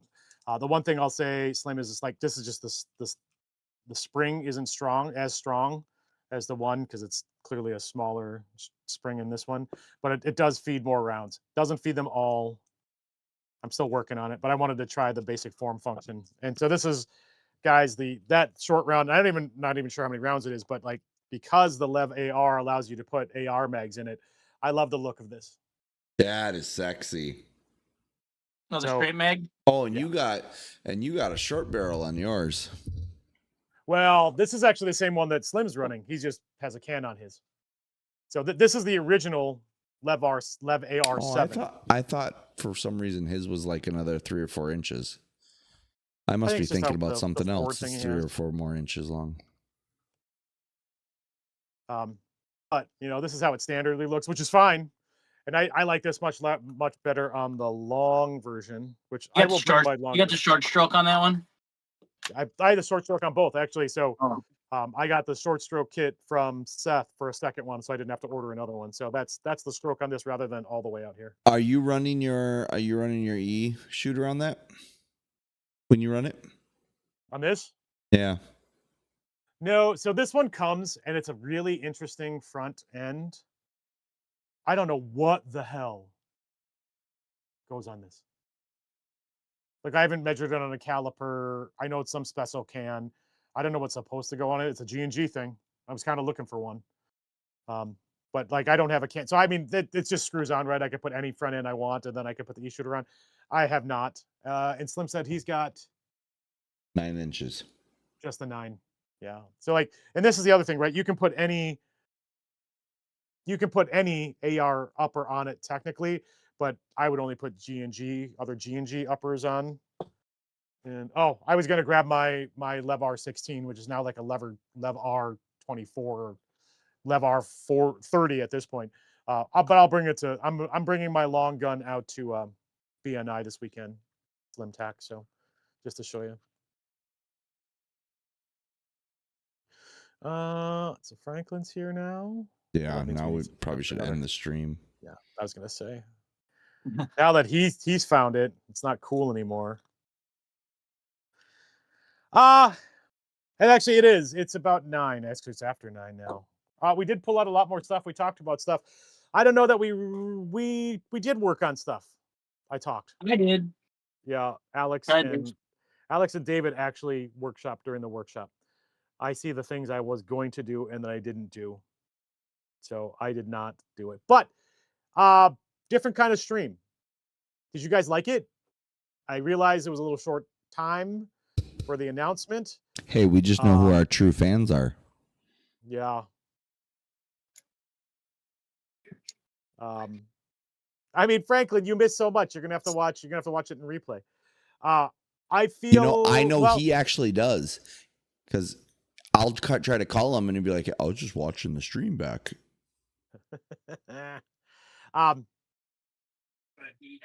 We were a little unfocused because I think we all had a lot of things we wanted to talk about.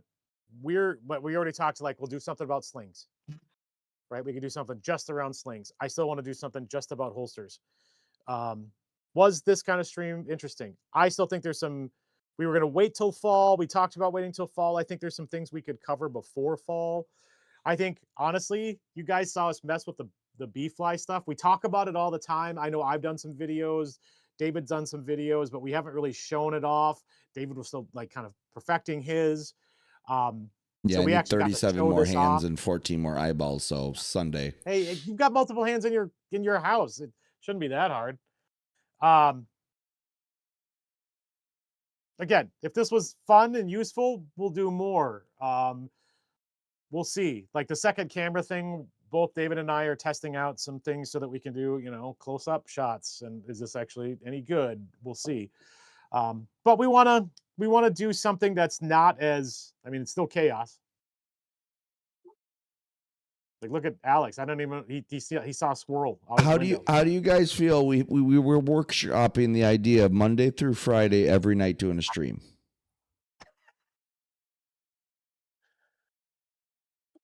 Now get our numbers up. Molotoffer bought an M4 with a lipo. 11-volt lipo. What kind of M4? Yeah, what kind of M4? Is it rated for that? I hope so. Nothing's rated for. Ask Franklin. Rated for. Everything's rated for 11.4 now, dude. Is it? I thought everything wasn't. No, Maruis aren't. 11.1s are almost everything, even freaking, unless it's a rental Lancer, then it's a 9.6, but or a P90 that wants just a 7.4. Shut up, really? I think that's what I mean, it was. the gearbox on that is the cyclic rate is stupid high anyway, but somebody decided to stick an 11.1 in there, and I now have a gun to work on. P90 is actually not that bad. You'll actually be pleasantly surprised because it's a modern gun. Everything just pops out. Oh, you like that, Franklin, huh? You like the Autobot, 3D printed thing. I wonder where I got it 3D printed from. Game Face M4 2020. Here's the interesting thing, Alex, and you said, "Hey, what M4?" And then I realized someone's going to say the Shadow Boss 5794 Happy Face M4, and I'm going to be like, "I don't know. I've never Game Face. Who's the manufacturer of Game Face? John might know too. Full metal gearbox. Hey, do they jam easy? All mech boxes, for the most part, almost all modern mech boxes are metal. That doesn't mean crap. I wouldn't know. I don't know anything about Game Face is the manufacturer. Really? I have never heard of it. It's a Ripcord M4. Looks to be $178 on Amazon.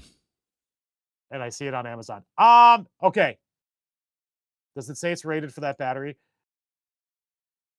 I'm just looking really quick, guys. Feature and specs. So here's the second line. High FPS. Fires up to 425 feet SPS with 0.12 BBs and 390 feet per second with 0.2 BBs. Okay. I'm not going to dig on you because this is what you bought. It is a low quality airsoft gun. Doesn't mean it's not going to be good for you, good to start, good to play with, but this is a lower quality gun. So be careful. It's higher end than the goggles he was wearing that day. Just be careful. Yeah, Crossman. So Crossman doesn't produce this. I'll just say that right now. I don't know who does, but Crossman doesn't produce anything. I'm trying to see. John, are you still in here? I haven't seen him post a little bit. I don't see anything about. Yeah, I don't see who the rating original. For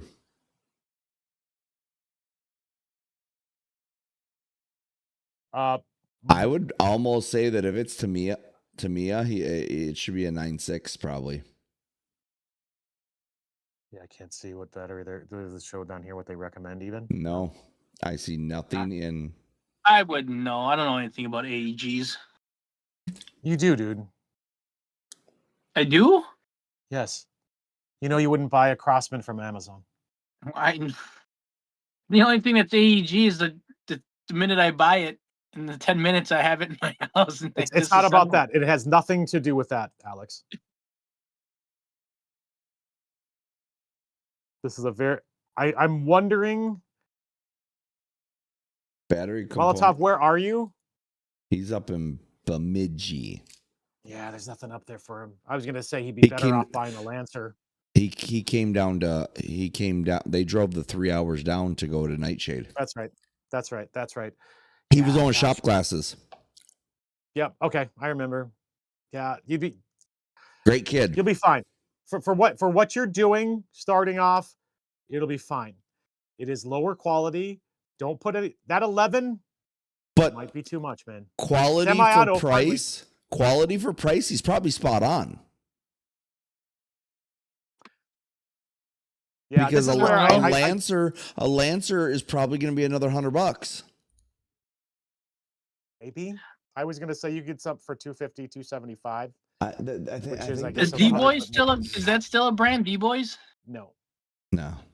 But again, yeah, I would be concerned. I had it forever. I would be concerned with the battery. I would almost say that if it's a Tamiya connection, yeah, semi, he'd be okay. Yeah, because somehow you're really not pounding that hard on it. And don't put it into burst while your motor's out of spec. It will sound like you torqued your gears. Lancer, though, Airsoft guy. Lancer is a known brand. Crossman is a known brand for BB guns. Airsoft guns, I am going to say, are Airsoft guns. Airsoft guns are not BB guns. I own a lot of Crossman, which are rebranded, purchased, manufactured from overseas. But I 100%, I get it. Budget eco model. I'm not cramming on you or whatever the kids say these days. I'm not mocking you for it. I'm just saying it's a lower end gun. I'd be careful with an 11. No, the fact is because it runs with it doesn't mean that it's good for it. Long-term usage could start nuking I don't think any of us, your trigger contact. I wouldn't be worried about the trigger contact. I'd be worried about the crap material that metal mech box is made of, because the old problem with mech boxes, and maybe it's not as big a deal because they're not using pot metal on any of the guns anymore, is the whole front end of your version 2 mech box would fly off, would crack and fly off. That was the problem running when we used to run 12s. When we used to run 12 volt batteries in Marui guns, they all blew up. And we knew they would. When is the next time you're going to come down to Big Lake? Do you have a game, one of the big games coming up, or an open play weekend? I would love to come out and peek at the gun for you. And look it over and make sure. Yeah. No, I will wholeheartedly say you buy what you can afford to a point. Yeah, you got to buy something to play with. Yeah, you got to buy something. And you now have a gun and you're saving yourself $40 a play and not renting. You can put that August NBA. Okay, I will be there. Come find me. Oh, you're going to, that's Mercenaries and Warlords? Yep. I will be there. Come find me and let me look it over for you. Make sure that you're not going to start nuking things with that 11-1 and potentially hurt yourself. So here's the other thing, looking back at the price of this. So this gun was $178.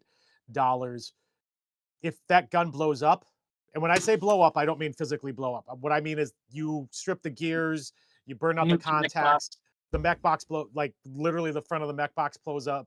Like, can you put more new stuff into that gun? Maybe, probably, because it's probably just a standard clone of a version 2 mech box. The gun physically is probably just standard. I don't know what kind of hop up. I'm interested in what kind of hop up it is. Can it take any of the standard aftermarket parts? Maybe. If it can, okay. But like if that gun blows up because you use too strong a battery, and again, I'm saying you blow the contacts, you strip the gears, the physical mech box actually breaks, it's going to cost you another $100 to fix it anyway. So there's a point of diminishing returns on when you're buying an entry level airsoft gun and how much you're willing to spend on that. Seems like a good deal, and it can be with appropriate use. Well, look at me. I thought I completely nuked a $700. Yeah, you didn't. Alex and I mocked you later for it. Yeah, I know. You know. Oh, I know. Whoops. I know. So, yeah, we'll help you. We'll take a look at, and we're not saying it's a bad purchase, dude. We're just saying be careful. And be careful just means you don't want to break it prematurely. Right away. Yeah. Get a couple games in it. Or if you drive down in the springtime when there's an airsoft convention and find a new gun. Too soon. We got another couple weeks. Or you might win one. About what? Or you'll win one, yes. Come to enough games, you might win one. Or Joel will give you one when he wins. There's gonna be like 22 sponsors for the raffle at Aircon this year. So. What did you say again? I said there's gonna be like 22 sponsors for the raffle at Aircon. Yeah, I think that's gonna happen. Yeah, I think that's gonna happen. Okay, let's look at one more thing. Vulture asks, hey, random thought. A while back, you talked about doing specific weapon workshops, clinics, not workshops, but clinics. The sniper. We talked about that was a my favorite workshop at a field somewhere. You didn't come to the launcher one because you ditched me. Oh yeah, because I purposely ditched you on anything. If I did, it's because I had something. No. Who went to the Hawaiian restaurant by themselves? I did. But it's a weekday. You're busy. You got to work. True friends would have waited. Well, I was hungry. I'll go with you, Gabe. That I understand with that. So yeah, we call them clinics. We did that clinic 2024. We did clinics for snipers. It's time. It's getting I need to be able to shoot at least 300 feet. And honestly, most fields you can't. Like you'll be like, oh, let's go to Big Lake. You can shoot 300 at Big Lake, not on flat land. You basically need a 300-foot flat, visible land. Last time we did it at Twin Cities Airsoft. They were gracious enough to let us go into containers for a couple hours that day, and they didn't run games on that field while we were doing it. It was, again, very nice of them to do. It went really well, even though we only maybe had 20 people who were actually interested in it. Maybe 20 people interested in it. It could change, though. We should try it. I don't know. I think... Again, it's where do we go? I don't think Twin Cities Airsoft would say, "Oh, we'll close containers again for out." Like they probably did more than they had to. Like they brought down. What's that? Not anymore. Well, no, it's fine. I mean, like they're busy and they got a lot of games running, so they have a lot of stuff going on. Yeah. So like having that range, and actually we got the 350, which was actually even more telling. Remember, Alex, 275 is where everybody was hitting consistently. 300 is where things went to crap. And 350 is where people were like, oh, I can get that far. Guessing. Like, yeah, you were shooting a foot high and you could get the 350. So, yeah, we just gotta find a place. Champion? I was thinking about where we could Champion and actually one of their non-standard fields, we could probably do it, but I don't want to go far away from their staging. They're also again, the primary new playing areas. Right. I was thinking more of the less that we could maybe go in between all of Array and all that. When over in the paintballs, they have that walking path from the white sign. That might be it. Maybe. I mean, or we get permission. We get permission to go to the backfield, and that's forever long. But here's the problem. It's also got to be convenient. Like everything, finding a place just to shoot, we could find a place. But it's about where's convenient, where can we set up with I-35W chronos. Yeah. Parking lot to Emerald City. Other than the fact that it's a parking lot most of the time. That's what I was just thinking. Parking lot Emerald City. Yeah, because the problem with that is they still play. They don't play it as often. They want to, and still play it. That parking lot doesn't get used a lot during open play weekends. They all park. Yeah. And I mean, here's my other thing. It's not super convenient. Like where we set up last time was great. It is actually kind of. I feel like I think you're looking at it. I feel like it's pretty convenient. I mean, we could scope it out next time we go. We'll be there August 1st. Yeah, for high intensity that weekend. It's high intensity. Playing that game. Well, we're gonna be there, so what we do is debatable. Yeah. Now that said, Vulture, would a sniper clinic be something you'd be interested in? I really enjoyed it. Crossfire's shooting range is only 150, I think, which is still great. Which is for your standard platforms, man, it's nice. And technically, I could probably shoot down the center of town at Crossfire, but then I'm taking up room, right? I've also considered that. One of the days they don't play, since they don't play every Saturday and Sunday. I mean, we could take one of the paintball fields almost because they're not, for a few hours. I bet you they're not 300 feet. Oh. With straight line. Again, you need that straight line. Yeah, I know what you want. Yeah, but a sniper clinic would not include any Levars. Oh, it totally would. It would because I have one. Don't worry, Slim. Damn it. Because I'm bringing mine because I want you to shoot mine to see how you think it compares. No, because I'd like to do it. I'd like to do it before October. Is people talking about how far their gun shot, and they literally fell on their face. That's the other thing that I think, even just setting up a range to 150, 200, 250, and 300. A lot of guys were like, "Oh, my gun shoots like crap," and I'm like, "No, it doesn't. It just shoots like a regular gun. Don't worry about it."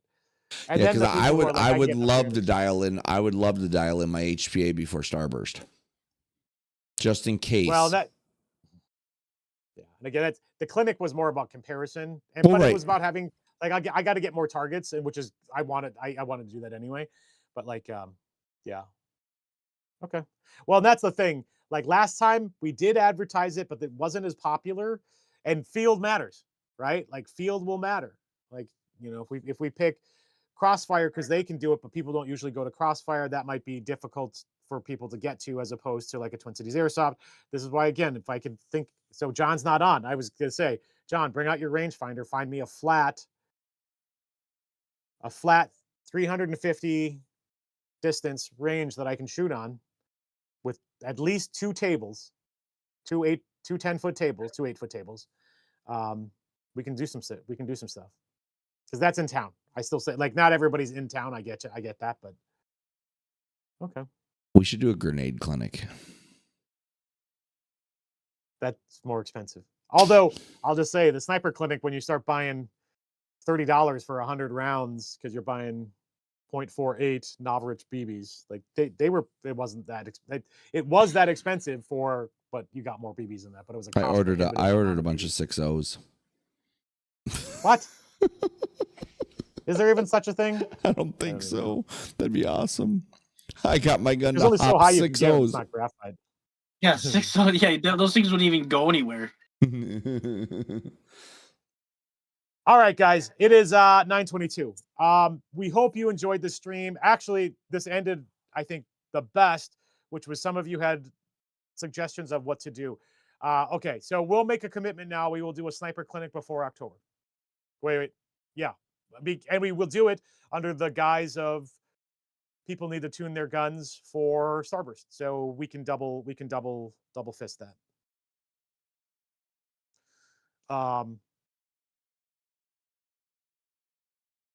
Molotov, yes. Lots of people run retro, classic, old. Not in Minnesota. Please stop calling those retro. That's what I was issued. That's what I was issued. The thing I'll say about some of that is some of that gear is expensive. It's not cheap. Old doesn't mean cheap anymore. You can find surplus, but yeah, depending on what you want, still 50, 60 bucks per top and bottom for a uniform. And now you're like, if you want period gear. Oh, I'm still trying to get my hands on period gear for digital, like actual US issue. And ew. Oh, unclean.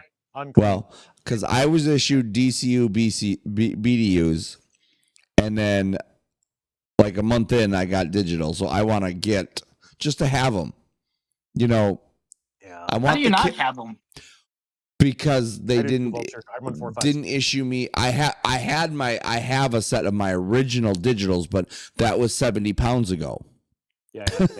I don't fit. So I can get the tops and bottoms. I can get the pants and the blouse. That's not an issue. But getting, everything else that would have been issued to me is hard because everybody bought that stuff up and kept it. I mean, that's who has it now is collectors. Yeah.